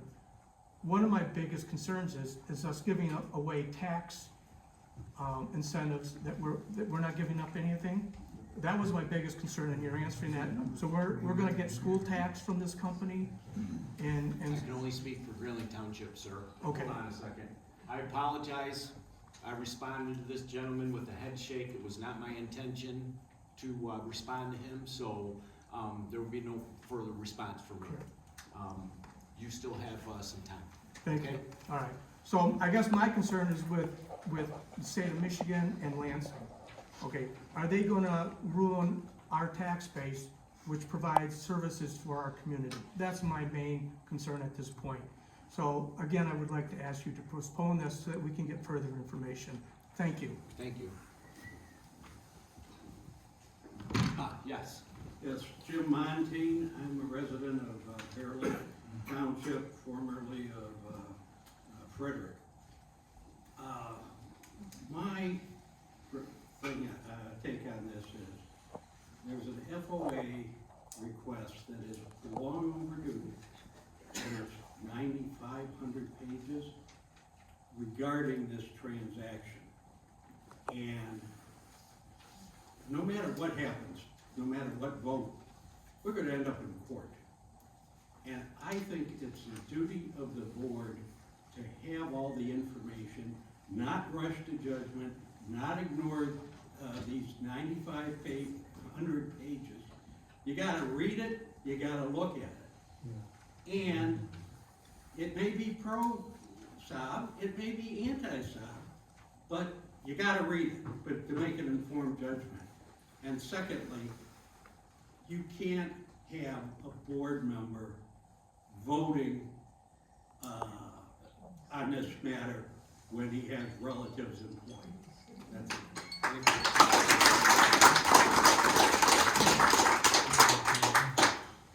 No, Jim set the table, so I'll sit down to it. Well, I picked Josh. Yep. I'm Josh Greenberg, President of Anglers at Saab. I'm a Grayling resident. I've been here for 25 years. I'll never be a local, but my kids are. In August of 2024, Anglers of the Saab filed a FOIA request with the MEDC regarding the Saab proposal. We were told right then we'd see over 9,000 pages within 60 business days. I've distributed a timeline and proof of our actions to the board. Obviously, I do not have 9,000 pages to share today because the MEDC has refused to release them. I believe that the MEDC is purposely withholding these documents until this township vote is cast. Legal action against the MEDC might only be the start of the Anglers of Saab's involvement when it comes to this proposal. Grayling Township Board, residents, and stakeholders in this room, there are 9,000 pages missing from this discussion. Because of this alone, the Anglers of Saab believes today's vote should, at the very least, be delayed. Right now, the Saab proposal looks to me like a component of a Lansing-driven push for military expansion on state land. We just got done fighting a Lansing-driven push for military expansion on state land. I can go a little bit? Yeah.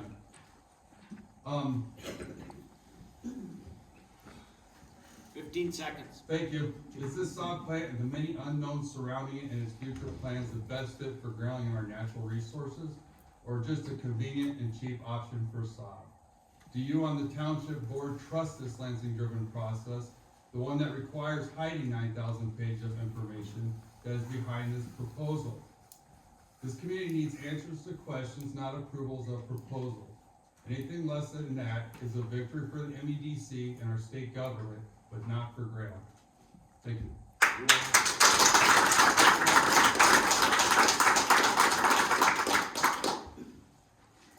Dan Cullen, Ross County. I talked to one of the Saab people about, you know, the NCICD in the background, and I've been through that and everything. But I asked him, what about the mental health of these people, year by year? Are you reviewing these people? He didn't have an answer for me. And I said, what if somebody gets fired and decides to come back? what do you do then? He had no answer. That's all. Done, sir? Did you get all your, you still have time?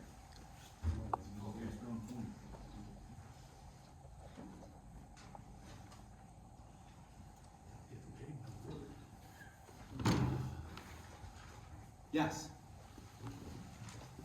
Hi, I'm Tom Fauntleroy, a Grayling resident, and I'd like to direct everyone's attention to that mural right behind our respected sheriff, Ryan, and tell me what you all see.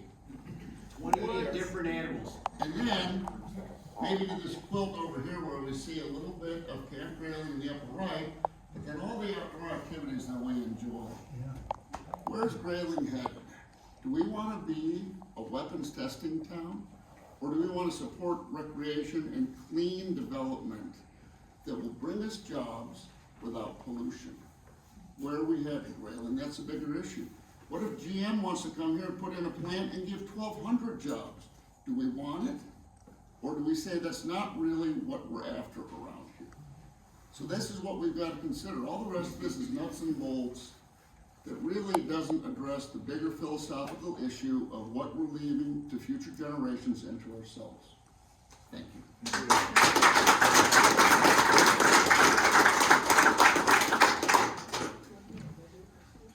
Yes.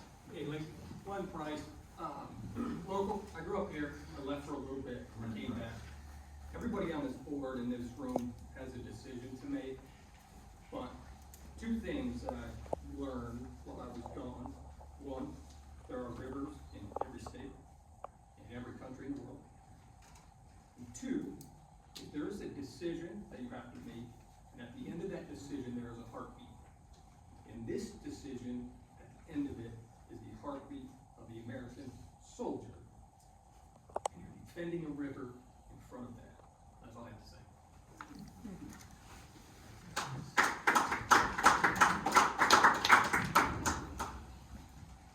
I'm sorry, yes. I'm Jim Shiflett. I live in Lovells, which is up in the northeast corner of the county, and I'm very close to the range 40. I think what's a challenge today is that some of our regulatory agencies who are responsible for taking care of our resources are not listening to us, and they're not really doing good decision making. You know, 800 people on Facebook said they weren't in favor of Saab being here, and that it was alleged that we were nothing but keyboard warriors. That's not very helpful. I think 74 townships said they didn't want, townships and counties said they didn't want an expansion of Camp Grayling. And Camp Grayling's been trying for years. An approach was put bound back in 2014, and it's been about a 70-year story of expanding Camp Grayling. We have an airspace expansion that very few people know anything about that will come through and increase flight frequency through the range by a factor of 10. 3,000 flights a year through the range, and that's going to change the nature of the bombing range out there. If AT-4s and GLS DBs are going to be shot in the range, they use DNAN as a explosive, which has no biological evolution, environmental history knowledge to do what it is going to do in the environment. So here we have a new kind of product that could be causing us trouble. So 10 to 14 years, we may be fighting it like we're fighting PFAS. Thanks for your comment.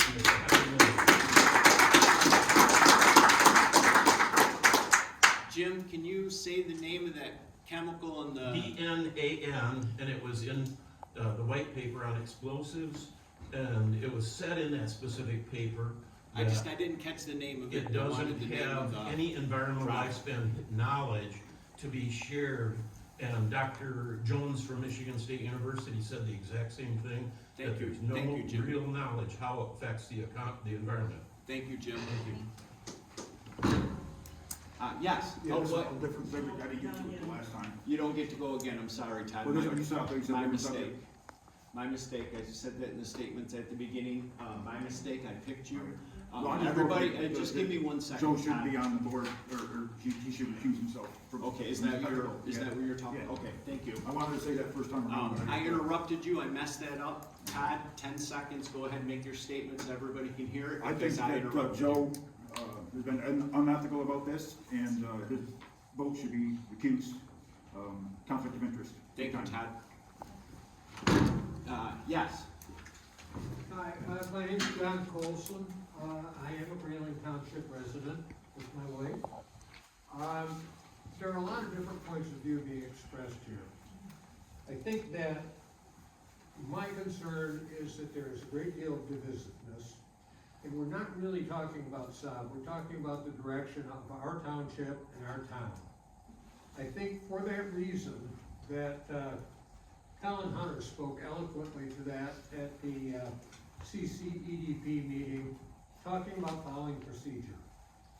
I think because of the fact that we do not yet have worked out a tax agreement with Saab, I think that with the outstanding FOIA, and I think with the tentativeness of the site plan for Saab at this point in time, that demands further study, and that you should probably table the motion for this time. Thank you.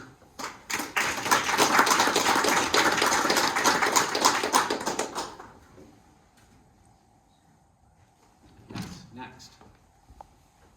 Yes. Brendan Terrian, Grayling Township.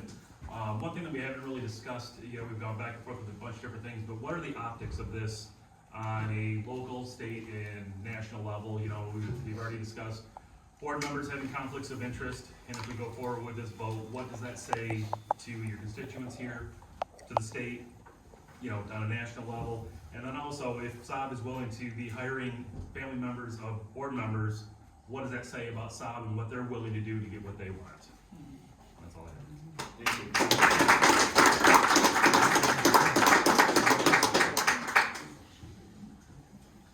Yes, ma'am. Hi. My name is Chrissy Sears, as I stated earlier, and I was recently with Saab just a couple weeks ago, but I have been a lifelong resident of Michigan, and my family has been coming up to Grayling my whole entire life. Speak up, please. I love fly fishing, I love hunting, I just spent a 10-day trip in Alaska.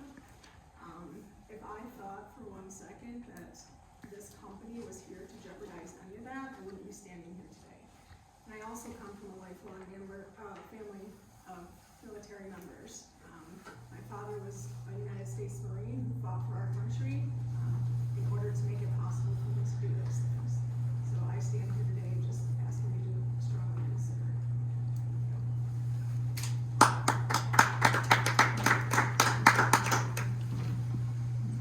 Yes, in the back. Take your time, I won't start the clock till you start talking. Well, thanks, Lacey. You're welcome. Cameron Jones, South Ranch Township, retired Army, 22 years active duty, defense contractor for another 20. So I've been working to defend this country for 40 plus years. So we'll just get that out of the way. I do live here, live on the river. My main concern with this is not about Saab per se, but the fact that the state started this process back in May, and it was a done deal from the beginning. The governor had given away our land without our permission, and we haven't had a say in it really, except at a couple of meetings here recently. This process is going to repeat itself. Saab will not be the first. If they are the first, they won't be the first. 2 years from now, we'll be talking about 3 other contractors. 5 years from now, we'll be talking about 10 more. They will militarize this town. Pretty soon, we'll have 44,000 residents or more working at multiple defense contractor plants here, all because of the association with Camp Grayling. So I've seen this happen before. Little county we live next to in Virginia, several years ago, one data center. They fought like hell over that. Now they're building data center number 44, and they're looking at 40 more. Thank you. Think about that.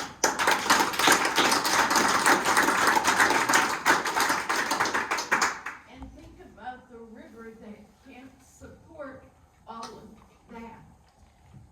That matters too. That river is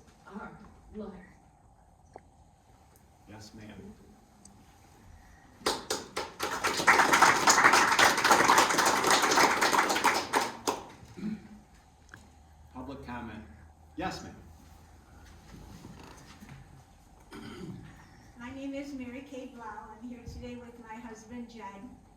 Jed grew up on the East Branch. We were both born and raised here. I grew up on the mainstream, and we live on the East Branch. We'd like to support our local economy here in Grayling. We love that it's a small town. We have a lot of questions, hopefully that will be answered today, and also would just like to say that we don't support this, and we hope that the people who are voting today will take into consideration what your constituents want. That's very important in your positions, and I certainly hope that that's going to happen today. Thank you very much.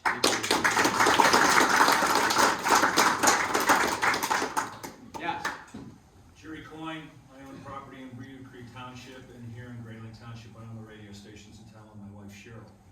We've been here for 13 years.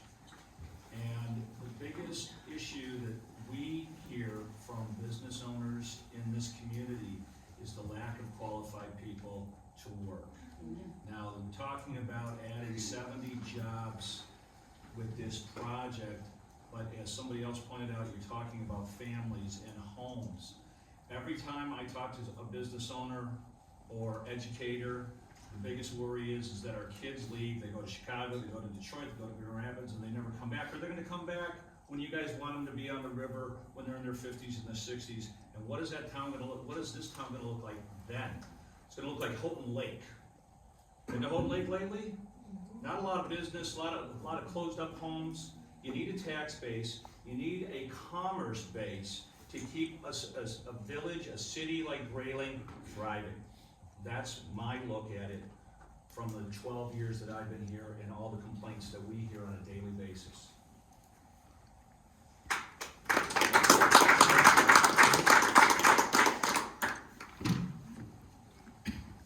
Can I say one thing?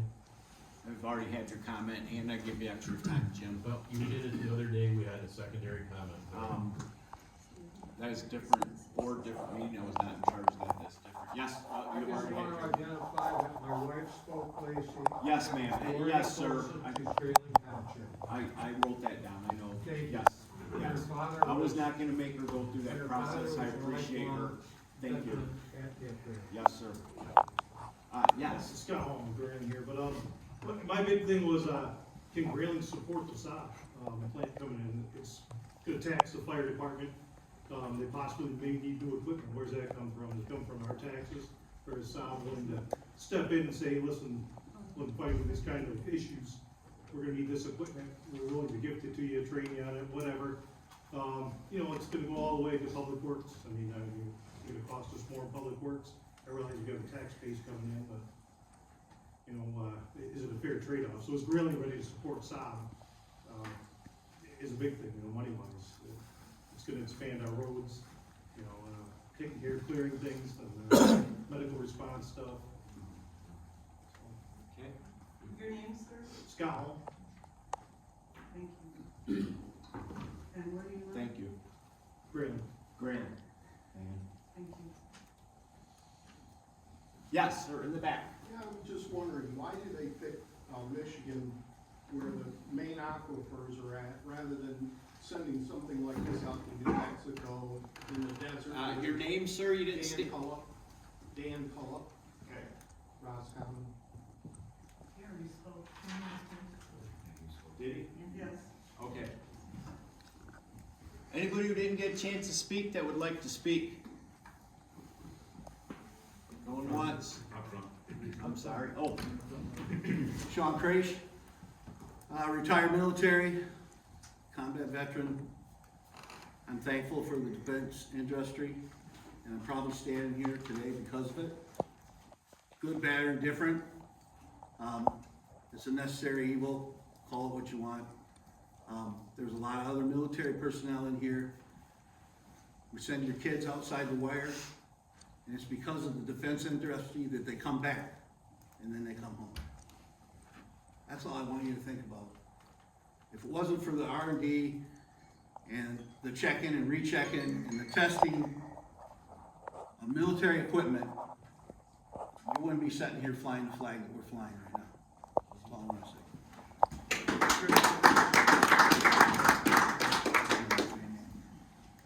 Anybody I miss? Anybody? If I can't see you, go like that. Thank you, everybody. I'm gonna close public comment. Last chance. Thank you. Okay. Public comment's over. Discuss Saab MOU property purchase. Board members? All right, I will start. That's good. I got many notes, sorry. I'm gonna set a timer, I'm gonna try to keep this one short, right? Not make it so long. But I am gonna start with my background. I'm a lifelong resident of Grayling. I'm the youngest of 7 children. So I have a lot of relation that lives here. Many grandkids, many great-grandkids. I'm about 6 generations between my mother and my father. 2 include Frederick and Lovelace Township. My first 11 years that I lived here, I lived in Grayling, the city of Grayling. My dad worked at Bear Archery. I fished the east branch of the Saab River behind the hospital and the elementary school as a young kid. I grew up thinking it was normal to sleep in the middle of a riverboat at night as a young kid. Probably because my mom told my dad I had to go with him if he wanted to go fishing, right? So, not sure about that, but I did that for many years. After Bear Archery left, we moved out of town. We chose not to move to Florida. My family, my mom and dad and I moved out of town. We moved up to Masters Bridge Road. I then fished the North Branch and Big Creek for many, many years. About 3 years later, my parents realized they needed to do something. They had to find another job, right? They were working little jobs. Nothing was really making it. We moved a little closer to town. My dad opened a sporting goods in Grayling, Michigan. It was prior it was Dad Hansen Sporting Goods. Now, then it became the old Saab Sporting Goods. We lived off M72 close to Louis Landing. I then fished Louis, Burton, Keystone, all the way to Stefan, back before it was a no-kill area, back when you could fish it any way you wanted to fish it, back when there was a lot of fish in the water. After that, we moved back to town my senior year. I worked several jobs in this community. Carpenter, electrician, plumber, a few of the small factories, and realized, I broke a few bones in that time, had a dental issue. I paid out of pocket. I realized then I needed to go somewhere and get a job that was gonna have insurance, that was gonna have health care, that was gonna have a 401k and retirement. But I didn't wanna leave Grayling. The only option at that point was for me to join the military in hopes to come back here and work at MEDC. That was my goal. I came back, worked 2 or 3 years throughout Camp Grayling at the logistics building. I worked at the old MEDC when it was by the airfield, and I worked a little bit at range control off and on. About 3 years later, while I worked on orders off and on between those 3 places, there was finally a retirement at MEDC, and I applied for the position and I got it, right? Somebody had to retire before he could get back in the day. It was crazy. The good jobs were hard to come by. I worked there. I was hired by Mike McNamara's dad. Mike and I were friends for many years, right? We still are. I worked there 20 or 30 years. Throughout the course of working there, I had been to an animal transportation course. I've been to OSHA courses. I, at the end, was in charge of the hazardous waste, taking care of the manifest, looking at everything that was going on out there, right? We were a maintenance facility.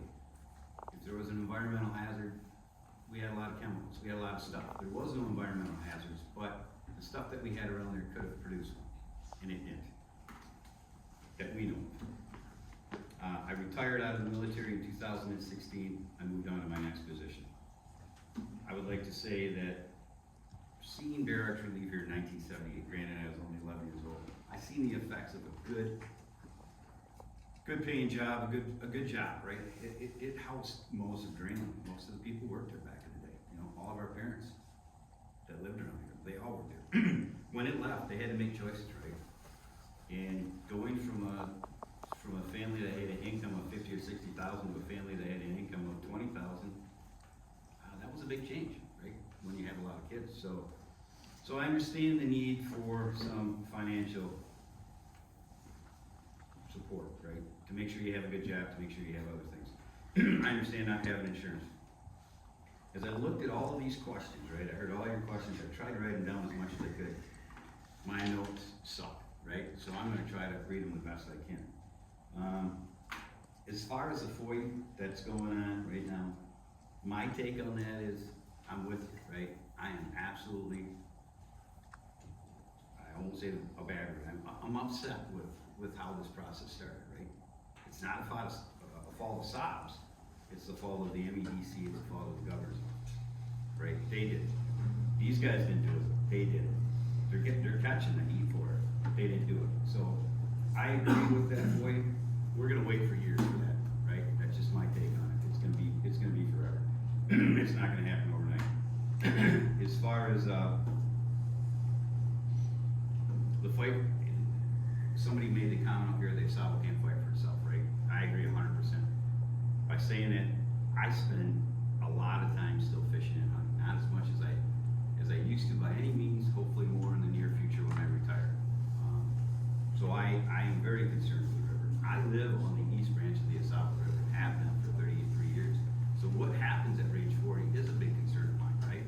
It's a huge concern of mine. Because I live on the river, my well's right there, I drink that water. It's in this bottle that I brought to this meeting today. You know, Dr. Packer back in the day was the resident expert of, before she retired, the SME for a lot of the stuff that's been researched around Grayling, a lot of the testing, a lot of the other things. I spoke with her many, many times. I read her white page. I did that. I stopped into environmental yesterday, just to ask questions. Again, I personally, on the Range 41 complex with the AT4, see no issues. I just don't. I agree with what Sean just said, right? Before you can put weapons in a soldier's hands, it has to be developed the right way, it has to be tested.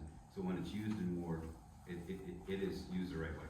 I prefer we never use one again, but that's not for me to decide. The world's up in arms right now. I'm looking at a few other things. The comment about the fish hatchery, right? The comment about the fish hatchery, that fish hatchery was amazing back in the day when I was a kid. That thing produced so much fish. Howard Hatfield worked there, he ran it, one of my dad's good friends. They released fish into the river. I fished in the east branch of the kids section until I was 17 because of the fish that got out of the fish hatchery and was in the kids section, right? It was some amazing fishing. We also had the sewage treatment plant by the old football field that was in town that might have possibly leaked to the river, right? The fishing back then was amazing compared to the fishing today. There was a lot more fish in the river, in my eyes. This is my opinion. Nobody else's. My opinion. I'm not a scientist, biologist, or anything else. Just going by what I've done over the years. There was a lot more things there. The economy. To get onto the economy. We've heard many things about the economy. Saab coming here with only 70 jobs. Is it worth the risk? Well, number one, I don't see an environmental risk at this point. I really don't. Everything I've read, where that plant's going out into the industrial park, the fact that they're gonna add to the test wells that are already out in there, monitoring wells, that's great, right? Get a baseline prior to anything happening so you know. I don't see anything happening. Maybe there's something already going on out there that we don't know about. I don't see an issue with Saab going out to the industrial park. I do still see an issue with the process it took to get them to where they're at today. I see a huge issue with that, but I don't think that's relevant for this meeting right now. As far as possibly 200 jobs down the road, that's great. Can we support it? That was another question that was asked by this gentleman back here. Can we support it? That's a damn good question, right? I think we can, and I think that Saab will work with the fire department and any other emergency services to make sure that they have what they need, based upon what they said earlier, right? But that is a very good concern. As far as we talk about wildfires in the area, past few years, another big concern, right? Those bunkers aren't going on. They're surrounded by cement, there's grass on top, they're not going anywhere. Saab had mentioned that there is rubber or some sort of a membrane under everything that's out there due to moisture getting into the factory or getting into the bunker, and the fact that there's, you know, a rubber floor in the assembly plant and different things. Again, all great measures to have in place. So our biggest concern back in April or May for this board was pending an environmental study, right? We did some studies, we've read them, I've researched as much as I can. I've called so many people that I used to know in the military, talked about AT4s, till I'm blue in the face, talked to Bonnie Packard. I can't find anything environmentally unsafe, in my views, for what's going on. Again, I agree with Colin, right? I do not like the process that took place. But we can't blame it on the company that's trying to come here. We're gonna have to deal with that process after we're done with this. We're gonna have to work with the MEDC and the state of Michigan to get this MOU back on track. I'm still looking at a few other things.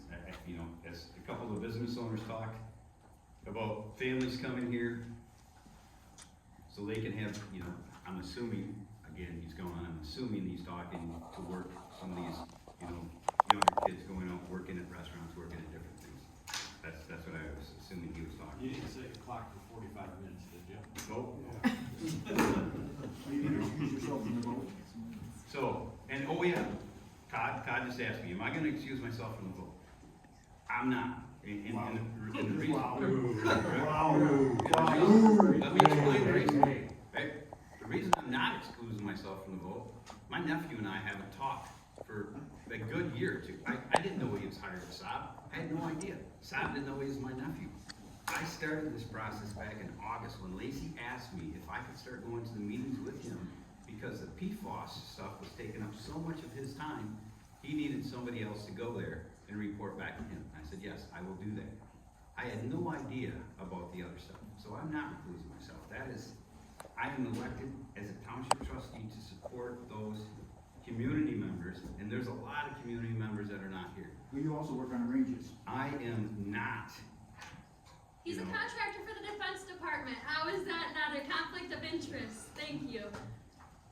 He's a contractor for defense. The audience will hold back on personal comments. Correct. Thank you. Makes you more well educated. Other board members have any comments that they would like to make at this time? What about his son who runs an innovation company? Yes, here. I just wanna say I don't that work with them. we I were do runs. voted into office. Runs on military. Hey! No. I would like to say that everybody on this board, including the member who is absent today, were voted into this position with one purpose, and that is to represent the constituents that vote in the Grayling Township. There were 37 comments today. We cannot base our vote today on what we heard from 37 people. We have thousands of people that we represent as members of this board, and we have to take into consideration all of those opinions and those other people who, I hear where you're coming from. I agree with the majority of the things that I've heard here today that are your concerns. Some of them don't have a lot to do with what we're all here today to work on, but I just want you to say we will do our best to represent every voter in Grayling Township. That's what we're elected to do. That's what Joe's elected to do, and I back him 100%.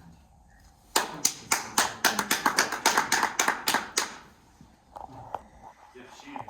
I'm Shannon Sorensen. I've been a member here, grew up here, born and raised in Grayling. Sean Creech is my brother, which most of you know is a former director.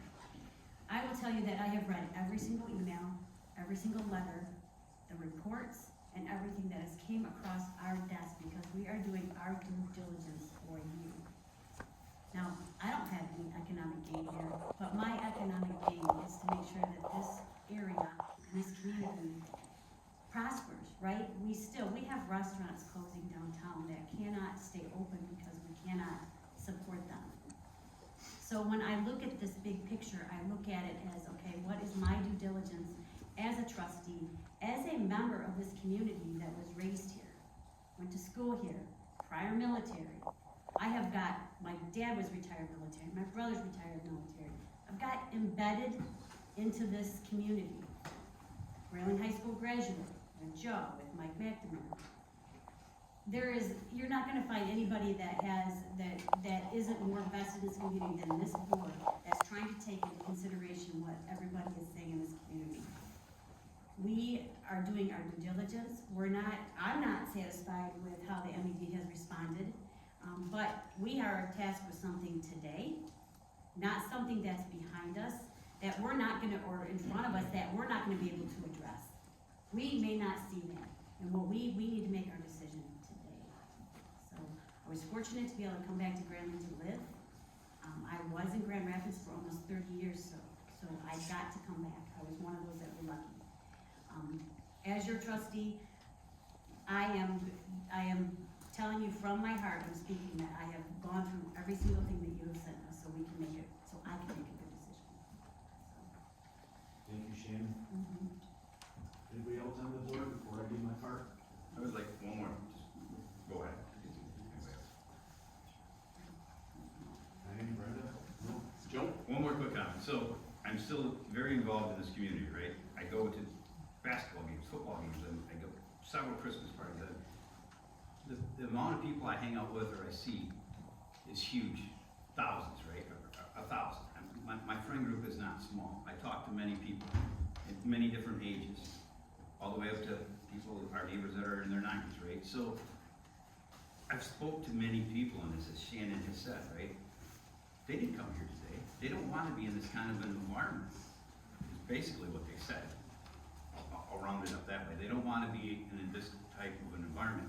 However they support it, they back it 100%. It's good for the community, blah, blah, blah, all the reasonings. So I, like Jerry said, the 37 of you that spoke here, I've spoke to a lot more than 37 outside of here.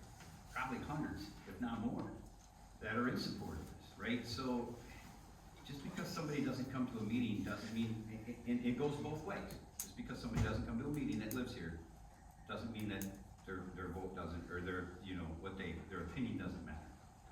But I've heard a lot of opinions, and like Shannon, I've read all of this. Colin Hunter said he had 100 hours, 50 hours into this. I've got 150 hours into this stuff. And I did my due diligence as much as I possibly can. That's it. You good, Joe? Good. Any other board comments? All right, I'm gonna take a few minutes here. Can everybody hear me? You second timer. Not perfect.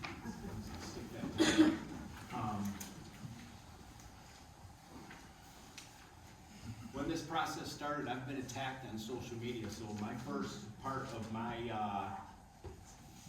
and people have come to my office and attacked me verbally. So the first part of my statement is gonna be about me, nothing to do with Saab. My family's been a part of Grayling for over 140 years. Family pictures of the original Stefan Bridge, made out of logs and planks. The Wakely family likes to think that their original bridge is better because they have a Viking archaeological site, but that's to be debated. Not a tree in sight when you look at them pictures. Logs wiped this community right out. Gone. Not a tree in sight. Helped build the first lodge where my family built the first lodge where the world famous gates on the Saab is. My Stefan family cemetery is just upriver from that, 400 feet up to the Saab on the high bank. We still bury Stefans in there today. My grandpa and his brother and my dad were in the room when Trout Unlimited was created. If you ask Art Newman, George Griffin, and George Mason if they know Lacey Stefan, the answer would be yes, both of them. That would be my grandpa and my brother, or my dad, not me. Up until this job, and up until I took this job, if you Googled Lacey Stefan, a trout fly pattern would come up. Not a face, a trout fly pattern. Hanging on my wall is a picture of my grandpa in my office. Hanging on a wall, and a picture on the wall in my office is a picture of my grandpa and my brother in a wagon with Chief Shotnagon's arms around them. I have a distinct advantage to a generational wisdom of the area. The only way to gain wisdom is by age. And that I'm lucky enough to have generational wisdom for this particular area. And when I have questions, I utilize that. If you look in the oldest handwritten minutes and journals in our safe, you will see the name Lacey Stefan. My family's been a part of the local government and participated for as long as it's been around. I've been a volunteer for the marathon for 34 years, including being a starter for the sprints for 34 years. Countless hours donated to my community to make this a better place. I've spent my whole life outside, taking every advantage of our outdoorsman's paradise that this has to offer. I built my first house for my wife and I, our house, when I was 28 years old with my bare hands. Logs out of the driveway are my trim. Logs out of my driveway are my staircase. Logs out of my driveway are all the cabinets throughout my house.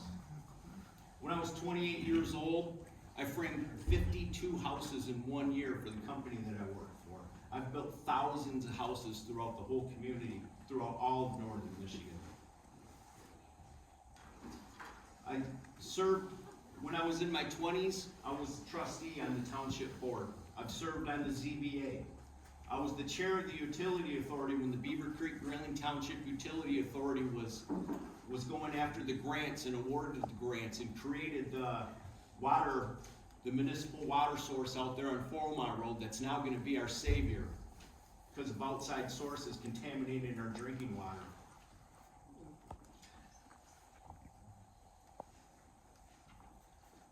Grayling did not have to be asked to support the Camp Grayling expansion. When it was asked for a resolution, I handed it to them. We already had it done. We did not have to be asked to pass a resolution for the 52,000 acre MOU that they already had. I was able to hand that to them.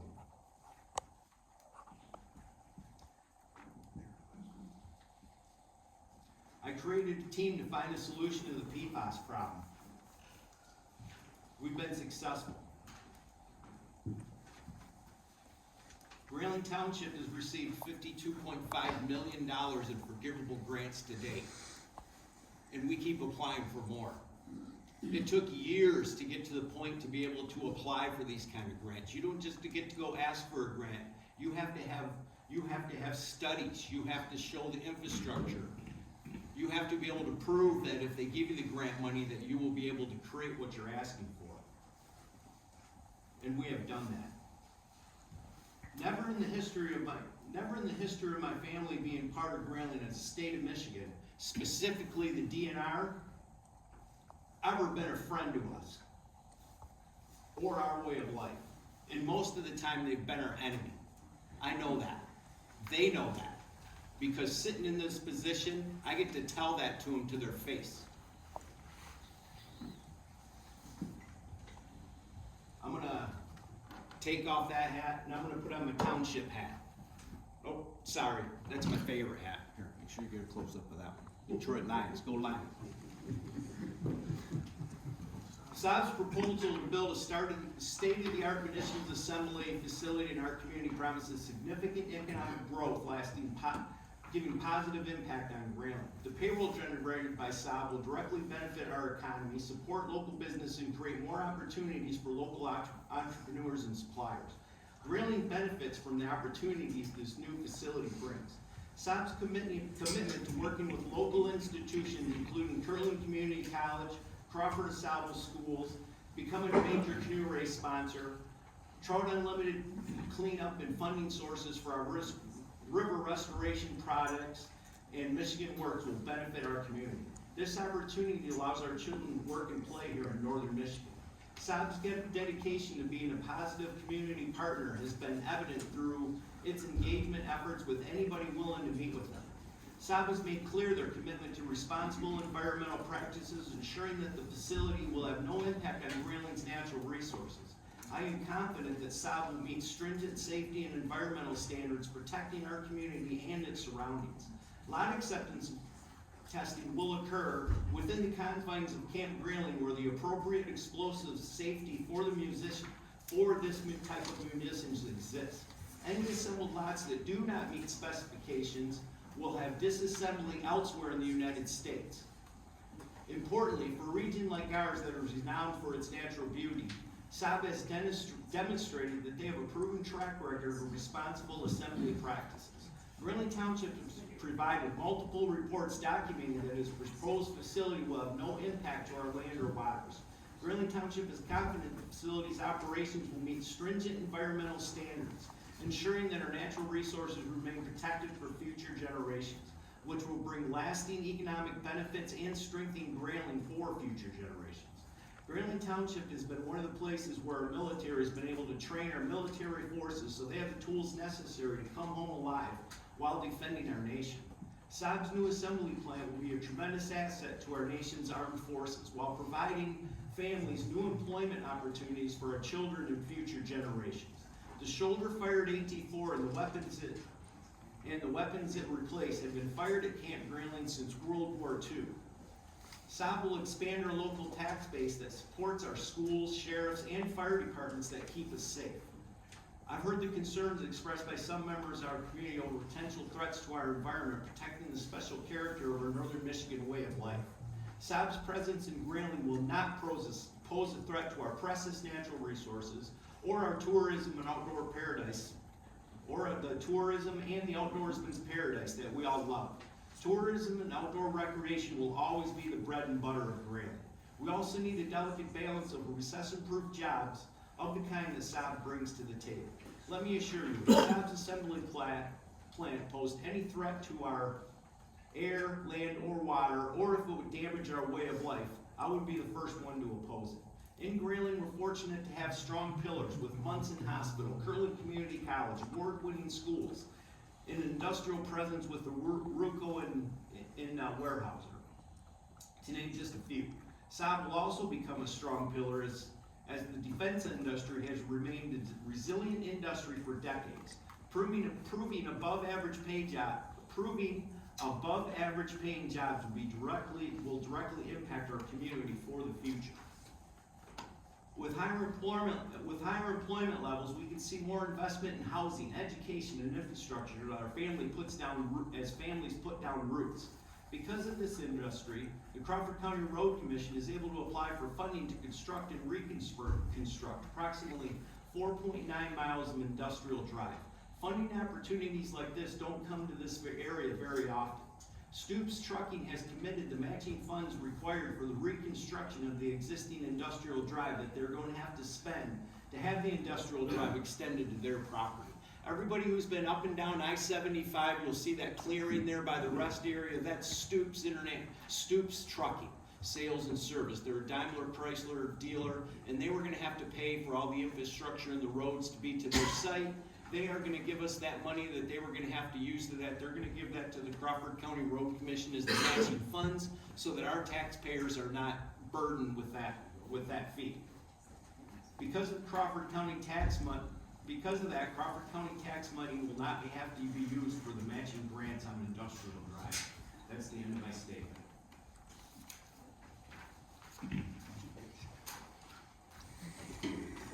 Okay, board members? Comments, discussion?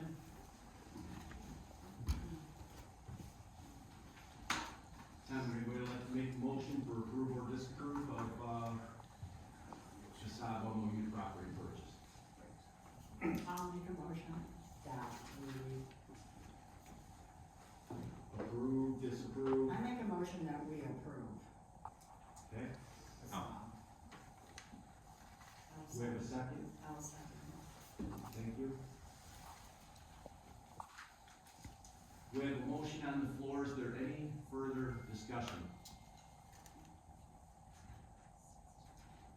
Diane, yes, I just wanna further say one discussion. thing. I said, we have considered a lot of things, and I I know that each of these board members have done basically the same thing I've done. We've read everything we got our hands on, and this is just a little bit of it. No, we haven't read 9,000 pages, but we have considered a lot of stuff that I'm sure some of you have never even considered, because you haven't had the opportunity, not that you wouldn't have done it. I think we have had to overlook some things. I have personally had to overlook some things that didn't sit quite well with me. But you have to look at the overall good or bad that your decision is going to make. And so my personal opinion is that the good, the positive, the things that are going to affect this community 10, 20, 30, 40 years from now outweigh the bad things that will affect this community 10, 20, 30, 40, 30 years from now. And that's how I based my vote, just so you know. Thank you. Any further discussion? Roll call vote, Diane? Okay, Smock, Yes. Sorensen, Yes. Iska, yes, Southaler, Yes. Mordo, Yes. Span, Yes. thank you. Motion carried. I'd like a motion to take a 15-minute break. I'll make the motion. All in favor, signify by saying aye. 15-minute break, so we can come back and discuss this in the water update.